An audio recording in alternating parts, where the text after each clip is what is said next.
Hello friends, welcome you all. We will continue our economy series और हम लोगों ने चैप्टर 9 तक कंप्लीट कर लिया है। वैसे भी आपके प्रीलिम्स अब 2 महीने ही बचे हुए हैं, तो कहीं ना कहीं आपको इंटेंस रिवीजन की जरूरत है और ये लेक्चर सीरीज से आपको अच्छे से रिवीजन हो रही होगी। कम से कम कंसेप्ट तो अच्छे से समझ में आ रहे होंगे। इस लेक्चर सीरीज में आपको भी पता है कि करंट अफेयर्स और स्टैटिक पोर्शन दोनों होते हैं। आपके लिए लगातार वीडियो बनाई जा रही है। मेरा भी शेड्यूल थोड़ा व्यस्त रहता है। अप्रोक्स 10 से 12 आवर्स मेरे को भी पढ़ने पड़ते हैं, उसके बाद मेरे को वीडियो भी बनाने पड़ते हैं। बट आप लोगों के रिस्पॉन्स के अनुसार मेरे को काफ़ी ज़्यादा प्रसन्नता होती है और अल्टीमेटली मुझे मोटिवेशन भी मिलता है कि मैं और ज़्यादा पढ़ूं और आपको भी वीडियो के माध्यम से लेक्चर सीरीज प्रोवाइड करूं, सो दैट आप लोग भी अपने जो डिजायर है, आपने जो सफलता का सपना देखा है यूपीएससी में, उसको अचीव कर सको। क्योंकि आपको पता है कि ये जो आपका यूपीएससी की जर्नी है थोड़ा सा पेशेंस वाली जर्नी है, तो इसमें लगातार आपको वर्क करने पड़ते हैं। डिमोटिवेशन हो या फिर अपसेट हो, ये सब आम बात हो जाएंगी आपके लिए। बस आपको टिके रहना है। कोई भी स्थिति आए, बस आपको खड़े रहना है कि नहीं, मुझे हिलना ही नहीं है। स्थितियां आएंगी जाएंगी, लेकिन आपको हिलना नहीं है ना। निगेटिविटी जाती हैं, आपको कुछ भी करने की जरूरत नहीं है। बस सिर्फ आपको खड़े होकर हिलना भी नहीं है। अल्टीमेटली वो सारी दुख दूर हो जाएंगी, आपके जो निगेटिव कंसर्न थे वो भी दूर हो जाएंगे। आपका एक बार फ्लो बन गया तो कोई भी निगेटिविटी आपको पीछे नहीं खींच सकती। तो याद रखना है फ्रेंड, अभी आपका क्रूशियल पीरियड है 2 महीने का। जितना ज्यादा से ज्यादा आपको पढ़ना है पढ़ लो। इनफैक्ट मैं खुद 12 से 13 घंटे अपने आप को डेडिकेट करता हूँ, बिकॉज ये मेरी ड्यूटी बन गई है और आप लोगों के रिस्पॉन्स काफी अच्छे आ रहे हैं। दैट्स व्हाई मैं और मोटिवेट हो रहा हूं और आप लोगों को ये वीडियो लेक्चर सीरीज प्रोवाइड कर रहा हूं। और कभी भी आप इस जर्नी में एक क्या कहते हैं उसे कि फल की इच्छा मत करना। ऑलवेज कम करते जाओ, एफिशिएंसी बढ़ती जाएगी आपकी, और ये डेली की डेली एफिशिएंसी जो बढ़ेगी यही आपकी सफलता को तय करेगा। जिस दिन से आपने फल के ऊपर चिंता करना शुरू कर दिया, उस दिन से कहीं ना कहीं आपकी एफिशिएंसी घटनी शुरू हो जाएगी। So please don't focus on the result, focus on the present. Present में फोकस करने का मतलब ये है कि अभी आपका 2 मंथ बचे हैं। ऐसे में मन में बहुत सारे ख्याल आने लगते हैं, होगा कि नहीं होगा, क्या होगा क्या नहीं होगा, अगर नहीं हुआ तो क्या होगा। कुछ भी हो जाए फ्रेंड्स, आपको इन सब बहकावे में नहीं आना है, क्योंकि मन का काम ही है डराना धमकाना। आप मन से बड़े हो, तो आप मन से बड़े हो तो आपको मन को डराना है, आपको खुद नहीं डरना है। क्योंकि माइंड की ये कमजोरी होती है कि जब भी कोई प्रेशर आता है या फिर कोई ऐसी सिचुएशन आती है जो थोड़ा सा मुश्किल भरा होता है, तो माइंड उसमें कुछ अजीब तरीके से रिस्पॉन्स करता है। आपको पॉजिटिव रहनी है, आपको आगे बढ़ते रहना है, आपको नेगेटिविटी से दूर रहनी है। और उसके बाद आप देखना, ये जो माइंड का खेल है 1-2 दिन तक चलता है कभी कभी, उसके बाद पूरा आपका शांत हो जाएगा। एक बार आप लड़ना सीख जाते हो, उसके बाद आपको कोई दिक्कत नहीं होगी जर्नी में। ये जर्नी आपको एंजॉय करना है, हंस के खेल के कूद के अच्छे तरीके से जर्नी से आपको निकलना है और बहुत कुछ आपको सीखना भी है। सो आपको हमेशा अपने पोटेंशियल को आगे की ओर बढ़ानी है, पीछे कभी मुड़ के मत देखना। इस जर्नी में पीछे मुड़ के देखोगे तो दुखित हो जाओगे। You have to go and go continuously for continuous time, days, year, है ना। आप अपने आप से कभी मत हारना, सिचुएशन चाहे कैसी भी हो, you have to go ahead and go ahead. So friend, let's move to the article taxation. तो टैक्सेशन यूपीएससी प्रीलिम्स से पूछा जा सकता है, और जहां तक आपका जीएसटी इंप्लीमेंट हुआ था तो अल्टीमेटली वहां से भी क्वेश्चन आ सकते हैं। तो टैक्सेशन से ही शुरुआत करेंगे। सबसे पहली बात करते हैं टैक्सेशन की। तो टैक्सेशन क्या है? टैक्सेशन कह सकते हो जब कोई अथॉरिटी क्या होंगी, गवर्नमेंट की होती है जनरली, है ना, कोई इनवॉलंटरी फाइनेंशियल ऑब्लिगेशन लगाती है कि भाई साहब तुम्हें certain amount of your earning, है ना, वो देनी होगी, या फिर कुछ आप मैन्युफैक्चर कर रहे हो तो उससे एसोसिएटेड जो आपका फीस होगा उसे देना ही पड़ेगा। तो ये आपका होता है टैक्सेशन। इससे होता क्या है कि गवर्नमेंट के पास पैसे जाते हैं और गवर्नमेंट जो है वो आपका डिस्ट्रीब्यूशन ऑफ इनकम करती है। डिस्ट्रीब्यूशन ऑफ इनकम किससे करेंगी? कुछ भी डेवलपमेंटल प्रोजेक्ट, इंफ्रास्ट्रक्चर प्रोजेक्ट, जो भी उसको इन्वेस्ट करना हो गवर्नमेंट करती है। और टैक्सेशन किससे लिया जा सकता है? सिटीजन से लिया जा सकता है, रेसिडेंट से लिया जा सकता है, कंपनी से लिया जा सकता है, कॉर्पोरेशन से लिए जा सकते हैं, है ना। तो it is A way of income redistribution, है ना। वे ऑफ इनकम रिडिस्ट्रीब्यूशन का मतलब ये हुआ कि जो रिच पर्सन होते हैं, जो अफोर्डेबल होते हैं, कि उनको टैक्स पे करना चाहिए, उनसे टैक्स लिया जाता है। और अल्टीमेटली जो नहीं पे करने वाले होते हैं, जो असक्षम होते हैं, उनके पास किसी न किसी माध्यम से, स्कीम के माध्यम से, फंड ट्रांसफर के माध्यम से ये पैसे भेजे जाते हैं। तो it is A way of income redistribution. और भारत में ये काफी ज्यादा वेल वर्ल्ड एग्जांपल है। आप देख सकते हो, we have the poor people and ultimately poor people या फिर एमएसएमई जनरली टैक्सेशन पे नहीं करते हैं, और कहीं ना कहीं जो रिच पीपल होते हैं या फिर जो मिडिल इनकम ग्रुप वाले पीपल होते हैं वो टैक्स पे करते हैं, और वहां से गवर्नमेंट जो भी रेवेन्यू रिसीव करती है वो इन लोगों के डेवलपमेंट में काम करती है, क्योंकि इनका डेवलपमेंट होना जरूरी है, अदरवाइज जो ग्रोथ है हमारे देश का वो नहीं हो पाएगा, है ना। तो कुछ बेसिक डिटेल्स की बात करें तो स्वर्ण सिंह कमेटी ने रिकमेंड किया था ड्यूटी टू पे टैक्सेस, इसको फंडामेंटल ड्यूटी में ऐड किया जाए। और फंडामेंटल ड्यूटी आपको पता है एक ही आर्टिकल डील करता है, that is your article 51A। याद रखना, स्वर्ण सिंह कमेटी फंडामेंटल ड्यूटीज के ऊपर बनाई गई थी, जिसमें सर्टेन रिकमेंडेशन था। उसमें one of the recommendation was duty to pay taxes, but ये इंक्लूड नहीं किया गया, इसलिए अभी आपका duty to pay taxes is not a fundamental duty. ये आपको अच्छे से याद रखनी है। वैसे तो आपने फंडामेंटल ड्यूटीज को पढ़ा ही होगा, अगर नहीं पढ़ा है तो पॉलिटी के लेक्चर सीरीज मैंने अपलोड किए हैं और आप उसे रिव्यू कर सकते हो, देख सकते हो। रिवीजन के तौर पर आप अगर अच्छे से पढ़ चुके हैं तो उसको फास्ट फॉरवर्ड में 1.5 1.75 में भी देख सकते हो, जब आपका समय कम बचेगा तो। अब बात करते हैं cannons of taxation bye Adam Smith. Adam Smith economist, आपको ही पता है, उन्होंने टैक्सेशन से जुड़े कुछ सिद्धांत दिए थे। तो टैक्सेशन से जुड़े क्या सिद्धांत है given by the Adam Smith? वो है आपका इक्वालिटी, इकोनॉमी, सर्टेनिटी, कन्वीनियंस, है ना। तो ये जो कैनन है, कैनन मतलब सिद्धांत, तो इक्वलिटी कैनन क्या कहता है? इक्वलिटी कैनन कहता है कि जो टैक्स है वो इक्वल होने चाहिए और प्रोपोर्शनेट टू इनकम होने चाहिए, यानी कि जिनके इनकम बढ़ते जा रहे हैं उनका जो टैक्स है वो भी प्रोपोर्शनेटली बढ़ना चाहिए। ये हो गया आपका इक्विटी कैनन। इकोनॉमी कैनन की मतलब ये हुआ कि भाई साहब टैक्सेस इस वे में कलेक्ट करने चाहिए कि लीस्ट अमाउंट ऑफ एक्सपेंसेस हो। अब पता चला कि 100 करोड़ रुपए कलेक्ट करने हैं और 110 करोड़ रुपए खर्च हो गए, तो फिर तो ये आपका इकोनॉमिक नहीं हुआ ना, तो ये होता है इकोनॉमी। सर्टेनिटी की बात करें तो सर्टेनिटी में आपका date, slab, percentage should be definite and told in advance, ये सब पहले से बोला जाना चाहिए, सो दैट सर्टेनिटी एज्यूर्ड हो। तभी तो इन्वेस्ट होंगे, तभी तो कोई भी पीपल कोई कंपनी खोलेगा और उनको भरोसा रहेगा कि हाँ गवर्नमेंट जोर जबरदस्ती नहीं करेगी तो हम लोग शॉप खोलेंगे, हम लोग प्रोड्यूस करेंगे। अदरवाइज आप ही सोच लो, अगर कोई देश है वहां पर अनसर्टेनिटी काफी ज्यादा है, तो वहां पर लोग क्यों बेसिकली कंपनी खोलेंगे या फिर यूं कह सकते हैं प्रोडक्शन में इंगेज होंगे? सिंपली वो एग्रीकल्चर कर सकते हैं, कम से कम वर्क करेंगे, क्योंकि वहां पर गवर्नमेंट जो है सर्टेनिटी प्रोवाइड नहीं कर रही है। दैट्स व्हाई इंडिया की तरफ से आजकल आप देख रहे हो कि कहीं ना कहीं सर्टेनिटी इंश्योर करने के लिए बहुत सारे रिफॉर्म भी किए जाते हैं, गवर्नमेंट ऑफ इंडिया रिफॉर्म करते रहती है, तो it is all to ensure certainty so that investors attract होते रहे।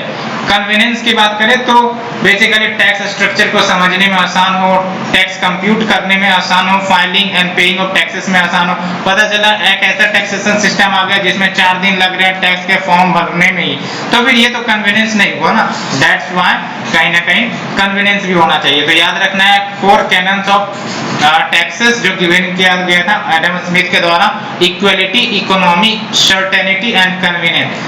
टैक्स टू जीडीपी रेशियो की बात करें तो टैक्स टू जीडीपी रेशियो में आपका जो होता क्या है, तो size of countries tax resources in relation to its GDP. नाम से पता चल रहा है टैक्स टू जीडीपी रेशियो, तो जो भी टैक्स निकल कर आना है किसी देश की, किसी इकोनॉमी की, डिवाइडेड बाय इट्स जीडीपी, तो अल्टीमेटली ये आपका टैक्स टू जीडीपी रेशियो हो गया। और अगर हम बात करते हैं tax to GDP ratio high है, तो इसका मतलब क्या हुआ, अगर टैक्सेस ज्यादा से ज्यादा निकल कर आ रहे हैं तो इसका मतलब फाइनेंशियल पोजीशन कंट्री की अच्छी है, और ये कहीं ना कहीं गवर्नमेंट की जो डिपेंडेंस है बोरोइंग के ऊपर वो कम करता है। कैसे कम करता है, अब टैक्सेस से रेवेन्यू ज्यादा आ रही है तो गवर्नमेंट की बोरोइंग की दरकार क्यों पड़ेगी। आज गवर्नमेंट अगर बोरो करती है तो क्यों करती है, because of the revenue shortfall. And ये जरूर याद रखना है, high tax to GDP means tax buoyancy is strong. Tax buoyancy के बारे में हम डिस्कस करेंगे बाद में, but it is a good concept. And low tax to GDP का मतलब क्या हुआ, कहीं ना कहीं ये गवर्नमेंट के स्पेंडिंग को लिमिट करता है, क्योंकि रेवेन्यू नहीं है तो गवर्नमेंट कहां से स्पेंड करेगी।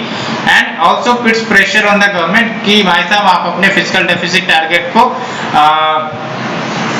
मीट करो, और मीट कहां से किया जाएगा, बोरोइंग से किया जाएगा। तो लो टैक्स टू जीडीपी कहीं ना कहीं बोरोइंग को प्रमोट करती है। High tax to GDP ratio अगर रहेगा तो why government will try to borrow. तो अगर गवर्नमेंट बोरो नहीं करेगी तो फिस्कल डेफिसिट कम होगा, गवर्नमेंट बोरो करने लगेगी तो फिर फिस्कल डेफिसिट बढ़ने लग जाएगा, है ना।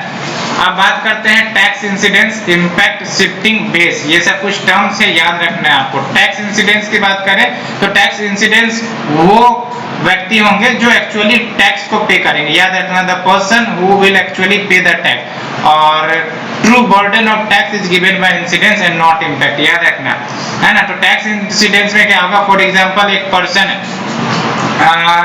जिनको इनकम टैक्स पे करना है, तो इनकम टैक्स पे करना तो वो खुद के इनकम के ऊपर इनकम टैक्स पे करेंगे ना, तो ये होता है आपका टैक्स इंसिडेंस, यानी कि जो एक्चुअली पे करेंगे टैक्स को, टैक्स बर्डन उन्हीं पर जाएगा, दूसरे पर नहीं जाएगा।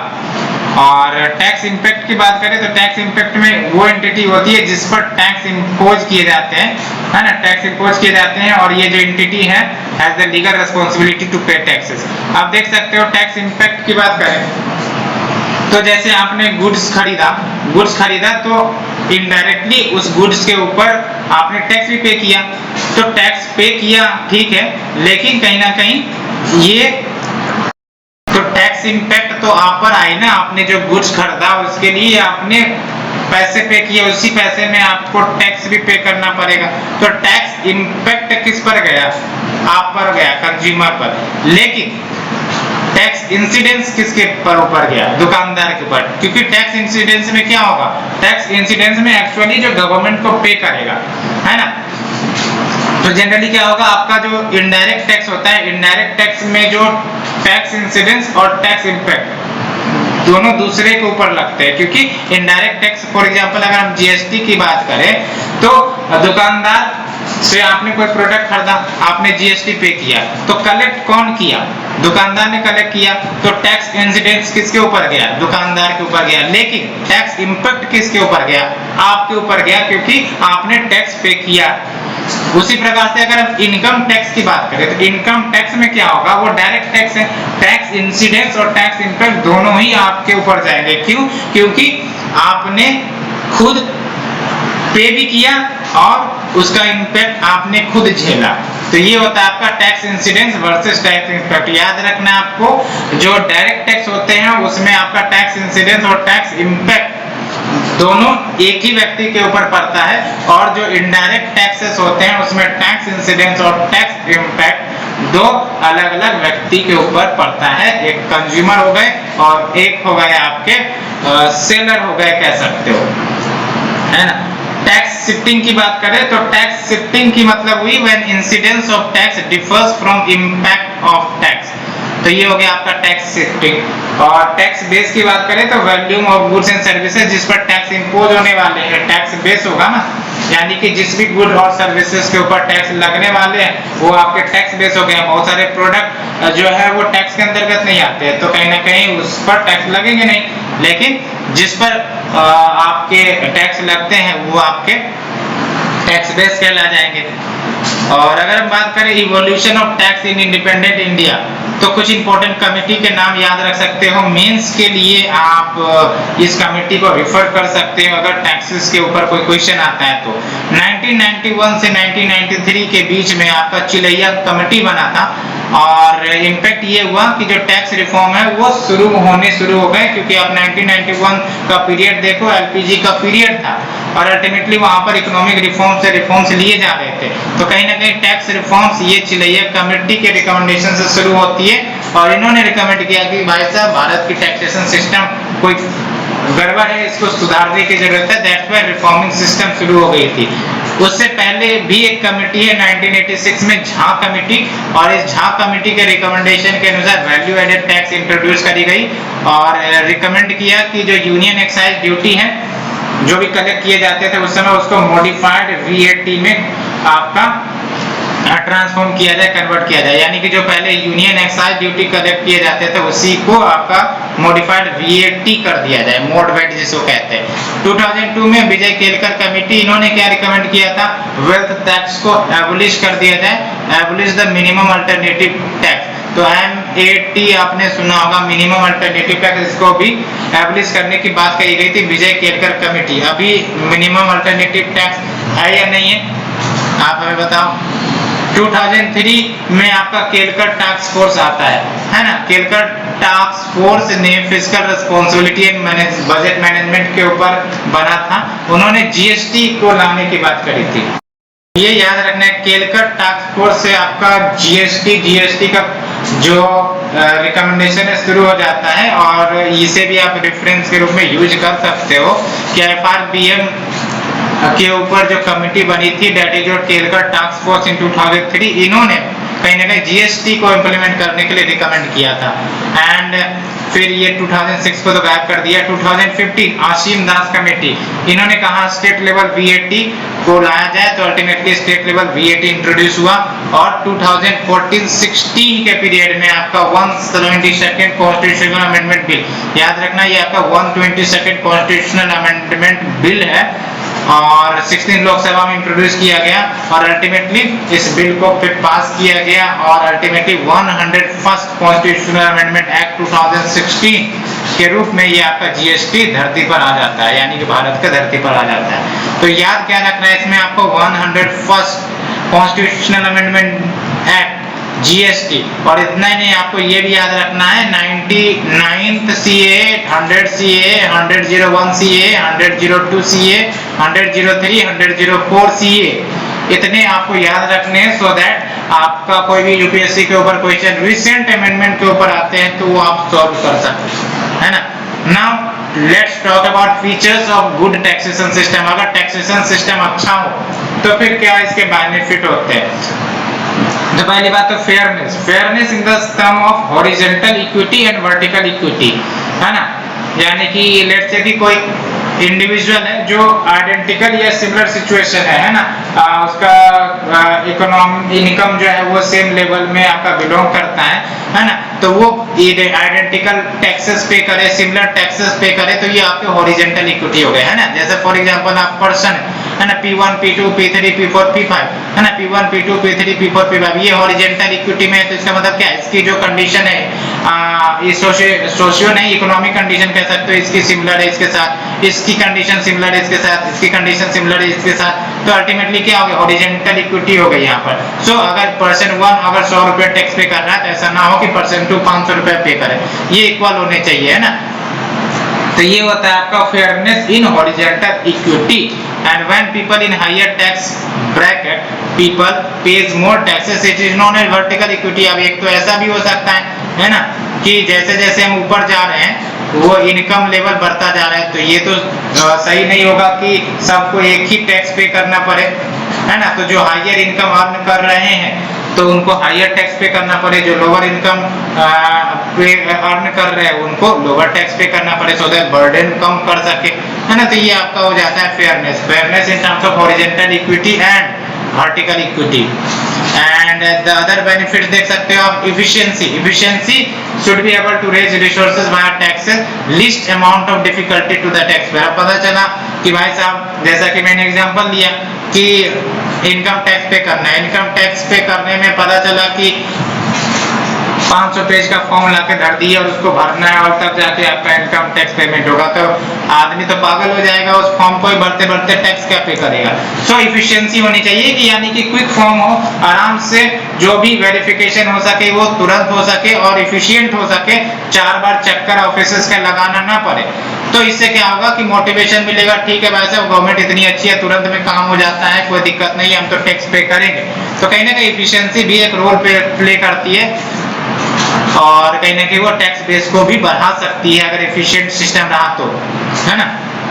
Simplicity in terms of understanding tax structure. अभी जीएसटी को देख लो, ये आरोप लगते हैं कि जीएसटी को समझने में काफी ज्यादा मुश्किलें आती हैं, तो ऐसा नहीं होना चाहिए। वैसे तो गवर्नमेंट कंटिन्यूअसली जो भी जीएसटी से रिलेटेड टेक्निकल कॉन्स्ट्रेंट है उसे ठीक कर रही है, लेकिन कहीं ना कहीं दिक्कतें यही हो जाती है ना कि जो एमएसएमई है उनको कहीं ना कहीं ये जो जीएसटी फाइल करने में डिफिकल्टी फेस करनी पड़ती है, उनको हायर करने पड़ते हैं इंडिविजुअल, तो उनको एक्स्ट्रा पे करना पड़ता है, तो ये सब कुछ दिक्कतें आ जाती है। दैट्स व्हाई ये कहा जाता है कि सिंपलिसिटी हो इन द टैक्स स्ट्रक्चर, समझा जा सके कि क्या स्लैब्स है, कौन से प्रोडक्ट पर कितने % का स्लैब लग रहा है, कैसे कंप्यूट करना है, कब फाइल करना है, ये सब में आपका सिंपलिसिटी हो, क्लियरली डिफाइंड हो, कहने का मतलब this will increase the tax compliance among the masses and in turn revenue resource of the government as well. Flexible में क्या होंगे कि should be able to change according to the needs of the time, कि अगर समय की मांग करे तो टैक्स बेस को चेंज किया जा सके। फॉर एग्जांपल अगर कोई टैक्स स्लैब अभी जीएसटी है ना, तो जीएसटी में अगर कोई स्लैब में प्रोडक्ट लाने हैं या हटाने हैं तो वो फ्लेक्सिबल हो, ऐसा ना हो इतना रिजिड सिस्टम हो जाए कि समय के मांग को फुलफिल ही ना कर सके, तो फिर काहे का टैक्स सिस्टम, है ना।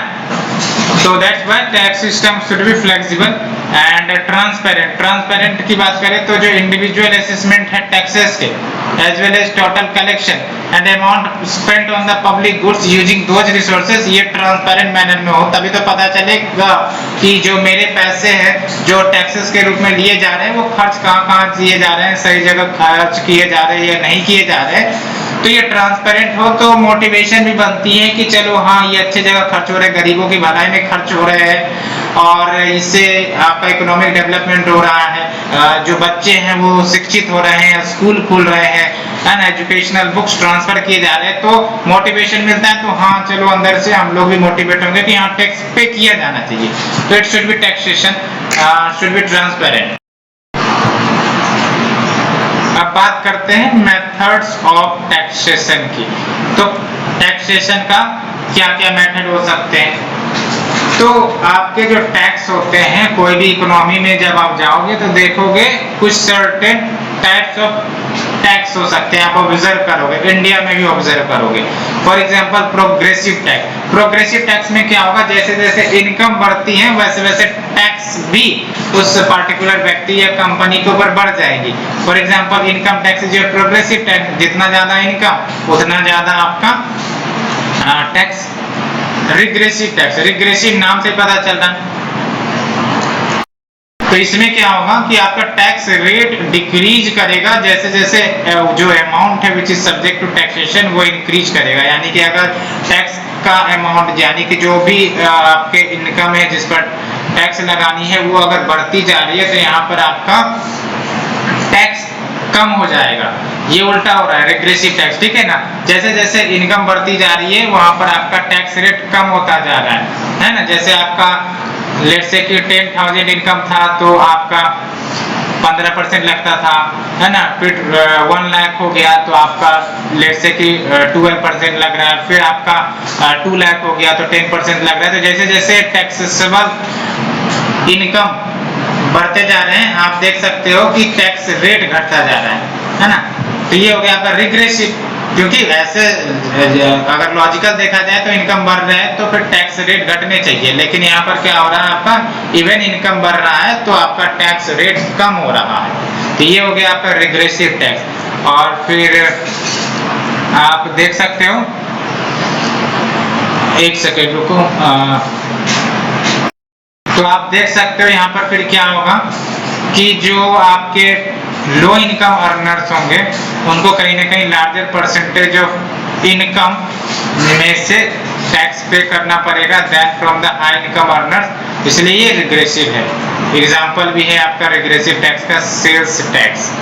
एंड प्रोपोर्शनल टैक्स में क्या होगा, when the same percentage tax levied on everyone regardless of income, यानी कि आपका इनकम 10,000 है, 20,000 है, 30,000 है, 40,000 है, 1 लाख, 2 लाख, 3 लाख जो भी है, 10% का टैक्स लगेगा। तो ये आपका हो गया प्रोपोर्शनल टैक्स। रेट्रोस्पेक्टिव टैक्सेशन में क्या होगा, रेट्रोस्पेक्टिव टैक्सेशन के तहत क्या होंगे कि कोई भी देश को ये अलाउ करता है कि वो सर्टेन प्रोडक्ट्स के ऊपर या आइटम्स के ऊपर या सर्विसेज के ऊपर टैक्स कर दे। एंड ये टैक्स आपका कब से लगाना शुरू कर दे, फ्रॉम द प्रीवियस डेट या फिर बैक डेट, तब आप कहते हो रेट्रोस्पेक्टिव टैक्सेशन। यानी कि लेट्स से कोई प्रोडक्ट है, लेट्स से मैंने बोला कि आम का अचार है, अब आम का अचार है, अभी तो आम के अचार पर कोई टैक्स लेट्स से कि नहीं लग रही है, और पता चला कि इस आम के अचार पर गवर्नमेंट अनाउंस कर दे कि भाई साहब मैं तो 2 साल पहले से इस प्रोडक्ट पर टैक्स लूंगा। तो ये हो गया आपका रेट्रोस्पेक्टिव टैक्सेशन। अब जो प्रोड्यूसर होंगे उनको पे करना पड़ेगा उनके इनकम पर जो भी 2 साल में हुए आम के अचार के ऊपर। तो ये हो गया आपका रेट्रोस्पेक्टिव टैक्सेशन। तो ये बात आप याद रख सकते हैं। रेट्रोस्पेक्टिव टैक्सेशन, रेट्रोस्पेक्टिव नाम भी आपने सुना होगा। तो हमने डिस्कस किया retrospective taxation, proportional tax and regressive tax, progressive tax. And अब बात करते हैं टाइप्स ऑफ टैक्सेशन की। तो टाइप्स ऑफ टैक्सेशन में आपका डायरेक्ट टैक्स हो गया, डायरेक्ट टैक्स और इनडायरेक्ट टैक्स। डायरेक्ट टैक्स की बात करें तो it is a type of tax जहां पर इंसिडेंस और impact of taxation same entity पर पड़ता है। मैंने आपको बात किया था जहां पर आपका tax incidence of a person वो सेम एंटिटी पर पड़ेगा as well as tax impact on the same person है। एग्जांपल के तौर पर इनकम टैक्स हो गए, कॉर्पोरेशन टैक्स हो गए। तो ये याद रख सकते हो। जो डायरेक्ट टैक्स होते हैं, डायरेक्ट टैक्स से कोई भी एग्जांपल ले लेना, वो आपका इसमें आ जाएगा। टैक्स इंसिडेंस और टैक्स इंपैक्ट दोनों एक ही पर पड़ते हैं। इनडायरेक्ट टैक्स में क्या होगा, when the incidence and impact of taxation does not fall on the same entity and it can B, यानी कि जो टैक्सेस है उसको शिफ्ट किया जा सकता है from one individual to another, like the sales tax, entertainment tax and excise duty.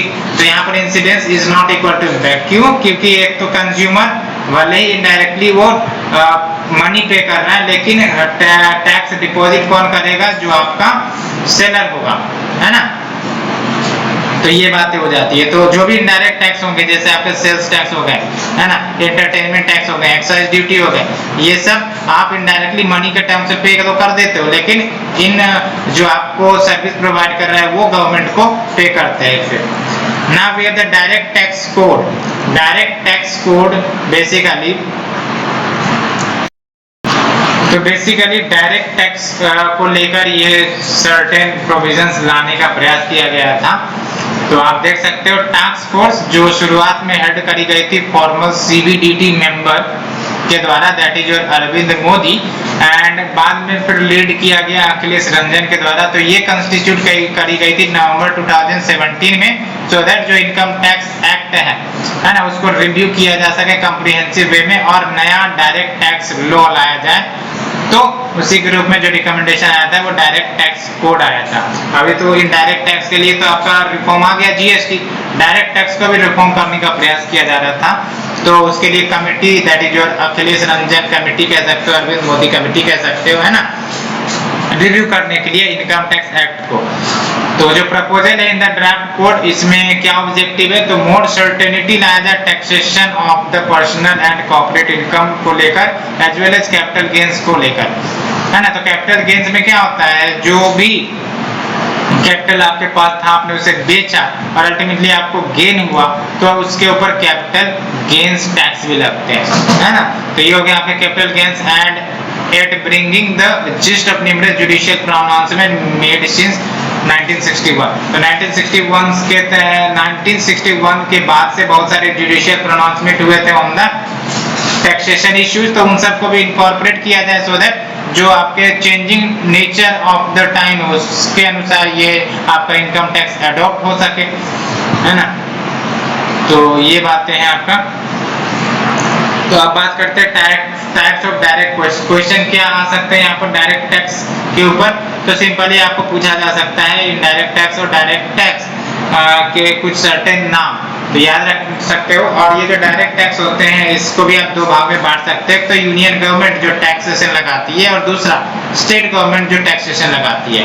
तो यूनियन गवर्नमेंट इनकम के ऊपर आपका डायरेक्ट टैक्स लगाती है। एग्जांपल याद रखना जो यूनियन गवर्नमेंट लगाती है, corporation tax, minimum alternative tax, dividend distribution tax, capital gains tax, ये सब आपके डायरेक्ट टैक्स के एग्जांपल है जो यूनियन गवर्नमेंट लगाती है। याद रखना है आपको दूसरे क्षेत्र में आपका स्टेट गवर्नमेंट, एग्रीकल्चरल सेक्टर में आपका जो टैक्स लगाता है वो आपका स्टेट गवर्नमेंट लगाते हैं। प्रोफेशनल टैक्स भी आपका स्टेट गवर्नमेंट लगाती है। It is all form of direct tax. और जब एसेट पर लगती है आपका डायरेक्ट टैक्स, तो जैसे एग्जांपल आपका सिक्योरिटीज ट्रांजैक्शन टैक्स। ये सिक्योरिटीज कौन से हो गए, फॉर एग्जांपल आपके कोई बॉन्ड है ना, बॉन्ड है या डेटेड सिक्योरिटीज है, जब उसे आप बेचते हो तो गेन होता है, तो अल्टीमेटली वो एसेट हुआ आपका, तो उसके ऊपर टैक्स लगेगा, that is your securities transaction tax. And commodities transaction tax, ये याद रखना है, कंफ्यूज ना हो जाना। Commodities transaction tax is an example of direct tax. And state government में आपका क्या हो गया, लैंड रेवेन्यू, स्टैंप या registration duty, property tax in urban areas, है ना।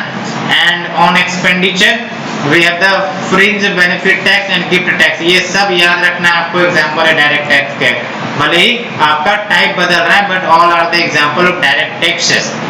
And share of taxes in decreasing order according to budget 2020, very important, याद रख लेना है, रट लेना है। Share of taxes in descending order, यानी कि बढ़ते से घटते क्रम में। तो सबसे ज्यादा कलेक्शन जो आया है जीएसटी से आया है, याद रखना। सेकंड नंबर पर कॉर्पोरेशन टैक्स है, then is your income tax, then is your union excise duty and custom duty.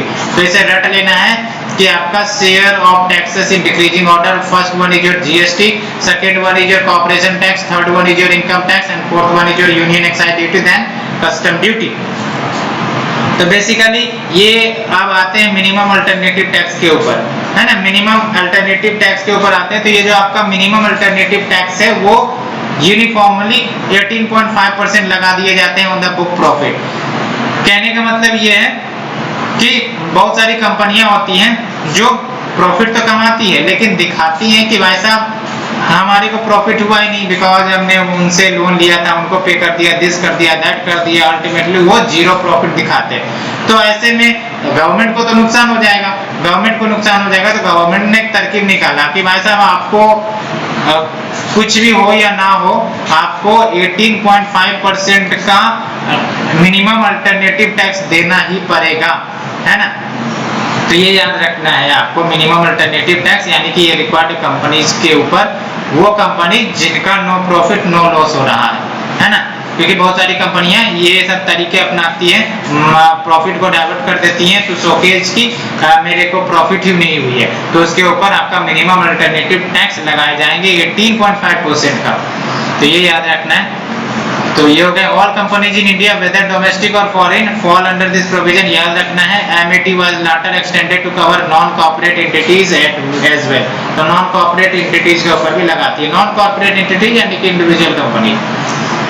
Taxes on companies, अब ये इंपॉर्टेंट है आपके, काफी ज्यादा न्यूज में रहती है। तो बेसिकली पहला आपका इक्विलाइजेशन लेवी, इक्विलाइजेशन लेवी को ही गूगल टैक्स, गफा टैक्स ये सब कहते हैं। तो बेसिकली ये जो लाया गया equalisation levy, Google tax, GAFA tax, इसका मेन ऑब्जेक्टिव यही है कि जो फॉरेन फर्म्स हैं जिसका कोई परमानेंट एस्टेब्लिशमेंट भारत में नहीं है, यानी कि वो इंडिया में रजिस्टर्ड नहीं है, और फिर भी वो क्या करते हैं, प्रॉफिट अर्न कर रहे हैं फ्रॉम इंडिया, रेवेन्यू अर्न कर रहे हैं फ्रॉम इंडिया। जैसे फॉर एग्जांपल आपके ई कॉमर्स कंपनीज हो गए, लेट्स से कि कोई जिनका रजिस्ट्रेशन इंडिया में नहीं है फिर भी वो प्रॉफिट अर्न कर रहे हैं, या फिर आपके फेसबुक हो गए, अमेजन हो गए, ये सब भी आपके इसी के अंतर्गत आ जाते हैं। तो ये सब जो भर भर के प्रॉफिट लेके जाते हैं तो कहीं ना कहीं गवर्नमेंट को तो नुकसान होगी। ये क्या कहते हैं कि भाई साहब हम तो अमेरिका में, लंदन में अपने डोमेस्टिक टेरिटरी में तो टैक्स देते ही देते हैं, तो आपको क्यों दें। तो ऐसा तो चलेगा नहीं, क्योंकि ऐसे में तो प्रॉफिट तो बहुत सारे कर रहे हैं। दैट्स व्हाई इन कंपनीज के ऊपर टैक्सेशन लगाने के लिए आपका ये इक्विलाइजेशन लेवी है, गफा टैक्स या फिर गूगल टैक्स लाया गया है ना। तो with the intention of taxing the digital transaction the income acquiring to foreign e commerce companies from India, तो ये आपका लाया गया। और सिमिलर टैक्स जो आपका फ्रांस में लगाया जाता है वो है आपका GAFA tax. GAFA stand for Google, Amazon, Facebook, Apple, है ना, गूगल, अमेजन, फेसबुक, एप्पल। तो इनके ऊपर टैक्स लगाए जाते हैं। भारत में उसी कंसेप्ट को इक्विलाइजेशन लेवी कहा जाता है। मिनिमम अल्टरनेटिव टैक्स, इसके बारे में तो हमने बात किया, है ना। तो ये जो जीरो टैक्स कंपनीज कहते हैं, यानी कि कंपनी विच शो जीरो और negligible income so that taxation avoid किए जा सके, लेकिन वो प्रॉफिट भर भर के कमाते हैं लेकिन दिखाते हैं कि मैंने कोई प्रॉफिट नहीं किया। तो ऐसे कंपनी को सीधा करने के लिए मिनिमम अल्टरनेटिव टैक्स का कंसेप्ट लाया जाता है, और कहीं ना कहीं इनको पे करना ही पड़ता है certain percentage of their book profit, है ना। तो ये याद रखना है। तो ये जो सर्टेन परसेंटेज है उसी को मिनिमम अल्टरनेटिव टैक्स कहते हैं, और all companies in India whether domestic और फॉरेन इसके अंतर्गत आती है। Now angel tax. Angel tax basically ये स्टार्टअप के द्वारा जो भी इनकम होगा उसके ऊपर जब टैक्स लगाया जाता है तो उसको एंजल टैक्स कहते हैं। याद रखना, ये जो एंजल टैक्स लगाए जाते हैं वो किस पर लगाए जाते हैं? On the capital which is raised via the issue of shares. अब ये जो स्टार्टअप होते हैं, लेट्स से उन्होंने कैपिटल रेज करना है क्योंकि इनको कैपिटल की जरूरत है। अब अल्टीमेटली इन्होंने शेयर इश्यू किया। अब शेयर इश्यू किया और कुछ इन्वेस्टर्स आए, और कुछ ऐसे इन्वेस्टर्स आए जिन्होंने बहुत ही ज्यादा शेयर खरीदने शुरू कर दिए, तो उन इन्वेस्टर्स को हम लोग एंजल इन्वेस्टर्स कहते हैं। और फिर जो कैपिटल इनके पास आया, जब हम इनके कैपिटल पर टैक्सेशन लगाते हैं, है ना, तो ये आपका एंजल टैक्स होता है ना। तो income tax payable by the startup on capital which is raised bye issue of share, तो उसको एंजल टैक्स कहा जाता है। क्योंकि कहा जाता है कि जो एंजल इन्वेस्टर्स होते हैं वो जानबूझकर स्टार्टअप को हाईलाइट करने के लिए ये शेयर खरीदते हैं और उसके जो प्राइसेस है वो बढ़ा देते हैं, सो दैट ये कंपनी जो है वो हाईलाइट हो सके। तो ये होते हैं to make sure that money coming was genuine and to minimise the fraud. इसीलिए मैंने आपको बताया, इसलिए एंजल टैक्स लगाए जाते हैं। And we have the dividend distribution tax. When we talk about dividend distribution tax, तो ये आपका डिविडेंड इज व्हाट, कि कोई कंपनी है, इसका शेयर होल्डर है, कोई कंपनी ने प्रॉफिट किया तभी इसके डिविडेंड बनेगा प्रॉफिट के ऊपर। तो जब ये डिविडेंड बनेगा और जब प्रॉफिट दिया जाएगा तो इसके ऊपर जो टैक्स लगाए जाएंगे वो हो गया आपका डिविडेंड डिस्ट्रीब्यूशन टैक्स। तो it is tax levied on the dividend that a company pays to the shareholder out of its profit. And अगर हम बात करें tax on financial transaction, financial transaction वही हो गए आपके सिक्योरिटीज हो गए, कैपिटल गेन टैक्स, जब आप शेयर्स इक्विटी खरीदते हो उसमें प्रॉफिट अर्न करते हो, गवर्नमेंट बॉन्ड खरीदते हो उस पे टैक्स पे करते हैं, तो ये आपके हो गए फाइनेंशियल ट्रांजैक्शन। तो पहला है आपका सिक्योरिटीज ट्रांजैक्शन टैक्स STT। तो ये जो STT है वो लगाई जाती है at the time of purchase as well as sale of securities which is listed on the stock exchange. तो जो भी सिक्योरिटीज है, सिक्योरिटीज यानी कि जो आपके बॉन्ड्स हो गए, है ना, तो ये जब लिस्ट किए जाते हैं स्टॉक एक्सचेंज में और इनका जब खरीद या फिर सेलिंग करी जाती है तो उस समय जब टैक्स लगेगा वो हो गया आपका securities transaction tax and it is example of direct tax. ये दो बातें याद रखनी है। Now we have the next one, capital gain tax. तो बेसिकली जब कैपिटल एसेट बेचा जाएगा तो फिर उस पर अगर प्रॉफिट हुई तो वो हो गया आपका कैपिटल गेन। अब उस प्रॉफिट के ऊपर जो टैक्स लगाए जाएंगे वो हो गया आपके कैपिटल गेन टैक्स। तो एनी प्रॉफिट और gain that arises from the sale of a capital asset is your capital gain tax, और टैक्स कहीं ना कहीं पे करना पड़ेगा, that is known your capital gain tax. And it can be short term capital gain tax as well as long term capital gain tax, दोनों हो सकती है डिपेंडिंग ऑन कि कैपिटल का जो ड्यूरेशन है, किस ड्यूरेशन में बेचा गया, 4 महीने, 4 साल, 40 साल, 4000 साल, ये हो गया आपका duration. And commodities transaction tax, and when we talk about commodities transaction tax तो उनके ऊपर लगेगा जो कमोडिटीज को सेल परचेज कर रहे हैं, तो उसके ऊपर जो भी आपका प्रॉफिट हुआ तो उसके ऊपर कमोडिटीज ट्रांजैक्शन टैक्स लग जाएंगे। Now we have the Tobin tax या रॉबिनहुड टैक्स। तो बेसिकली ये टोबिन टैक्स या रॉबिनहुड टैक्स लगाए जाते हैं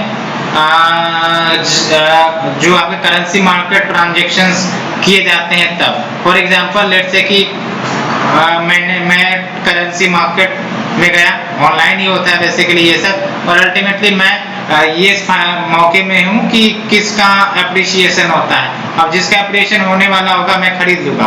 अब खरीद लिया तो अल्टीमेटली अब मेरे पास हायर प्राइस के आपके करेंसी मिल गए। अल्टीमेटली क्या होगा, जब मैं उसे बेचूंगा तो अल्टीमेटली उसके ऊपर प्रॉफिट होगा। तो उसी प्रॉफिट पर टैक्स जब लगाया जाता है तो टोबिन टैक्स या फिर रॉबिनहुड टैक्स कहेंगे। और ये short term currency market transaction पर लगाए जाते हैं। क्यों? क्योंकि ये सब जो व्यक्ति होते हैं जो करेंसी को खरीदते हैं, बेचते हैं based on the fluctuations in the prices, तो ये कहीं ना कहीं वॉलेटिलिटी जो है करेंसी की वो इंक्रीज कर देती है। दैट्स व्हाई इनके ऊपर टैक्स लगाए जाते हैं, सो दैट वॉलेटिलिटी को कॉम्बैट किया जा सके। तो याद रखना है आपको, टोबिन टैक्स या Robin Hood tax, it is taxation on the short term currency market transaction so that market volatility को कॉम्बैट किया जा सके। अब हम बात करते हैं टाइप्स ऑफ इनडायरेक्ट टैक्स की, है ना। तो टाइप्स ऑफ इनडायरेक्ट टैक्स में आपको कुछ इंपॉर्टेंट बातें याद रखनी है। पहली बात तो ये याद रखना है एड वैलोरम टैक्स। तो बेसिकली ये जो एड वैलोरम टैक्स है वो बेस्ड ऑन होता है वैल्यू ऑफ ट्रांजैक्शन और द प्रॉपर्टी की, जो भी प्रॉपर्टी है ना, जो भी ट्रांजैक्शन आपने किया उसके वैल्यू पर आधारित होगा। फॉर एग्जांपल आपका वैल्यू एडेड टैक्स यानी कि जो वैल्यू एड हुई है उसके ऊपर आपका टैक्स लगेगा, तो वैल्यू एडेड टैक्स। और वीएटी की बात करें तो ये याद रखना है आपको इनडायरेक्ट टैक्स है, क्योंकि वैल्यू एडिशन किस में होता है आपका गुड्स में, जो आप मैन्युफैक्चर कर रहे हो उसमें होता है ना। जब आपने रॉ मटेरियल उठाया और अल्टीमेटली उसको फिनिश्ड गुड बनाया तो उसमें वैल्यू एडिशन हुआ। अब वैल्यू एडिशन हुआ, जब आप बेचोगे तो कहीं ना कहीं प्रॉफिट होगी, तो इन प्रोडक्ट के ऊपर टैक्स लगाई जाएंगी, है ना। इसको हम इनडायरेक्ट टैक्स कहेंगे। तो इसलिए याद रखना आपको VAT, that is your indirect tax, and इसका मल्टी पॉइंट टैक्स कलेक्शन होता है। मल्टी पॉइंट कलेक्शन ऐसा इसीलिए बिकॉज जो प्रोडक्ट बनाए जाते हैं वो कोई जरूरी नहीं है कि एक ही स्टेज में बन जाए, है ना, वो 5-6 स्टेज में जा सकते हैं। तो जहां जहां आपका वैल्यू एडिशन होता चला जाएगा वहां वहां आपको टैक्स लगने पड़ेंगे। दैट्स व्हाई तो VAT is an indirect tax having multi point tax collection, और ये इंपोज और कलेक्ट करी जाती है different points of value addition chain. जहां जहां वैल्यू एडिशन होगा वहां वहां टैक्सेशन लग जाएगा। इसका कैस्केडिंग इफेक्ट होता है क्योंकि टैक्सेस ऐड होते जा रहे हैं, दैट्स व्हाई कैस्केडिंग इफेक्ट है। एंड एक्साइज टैक्स याद रखना है ऑन द गुड्स प्रोड्यूस्ड और मैन्युफैक्चर्ड इन द कंट्री। तो जो भी आपके गुड्स मैन्युफैक्चर हो रहे हैं, प्रोड्यूस हो रहे हैं, उसके ऊपर जब टैक्स लगाए जाएंगे तो वो आपका एक्साइज ड्यूटी होगा। कस्टम ड्यूटी की बात करें तो on the goods imported and exported out of the country, तो जो भी गुड्स इंपोर्ट या एक्सपोर्ट करी जाती हैं उसके ऊपर जब टैक्स लगाई जाती हैं तो वो कस्टम ड्यूटी होती है।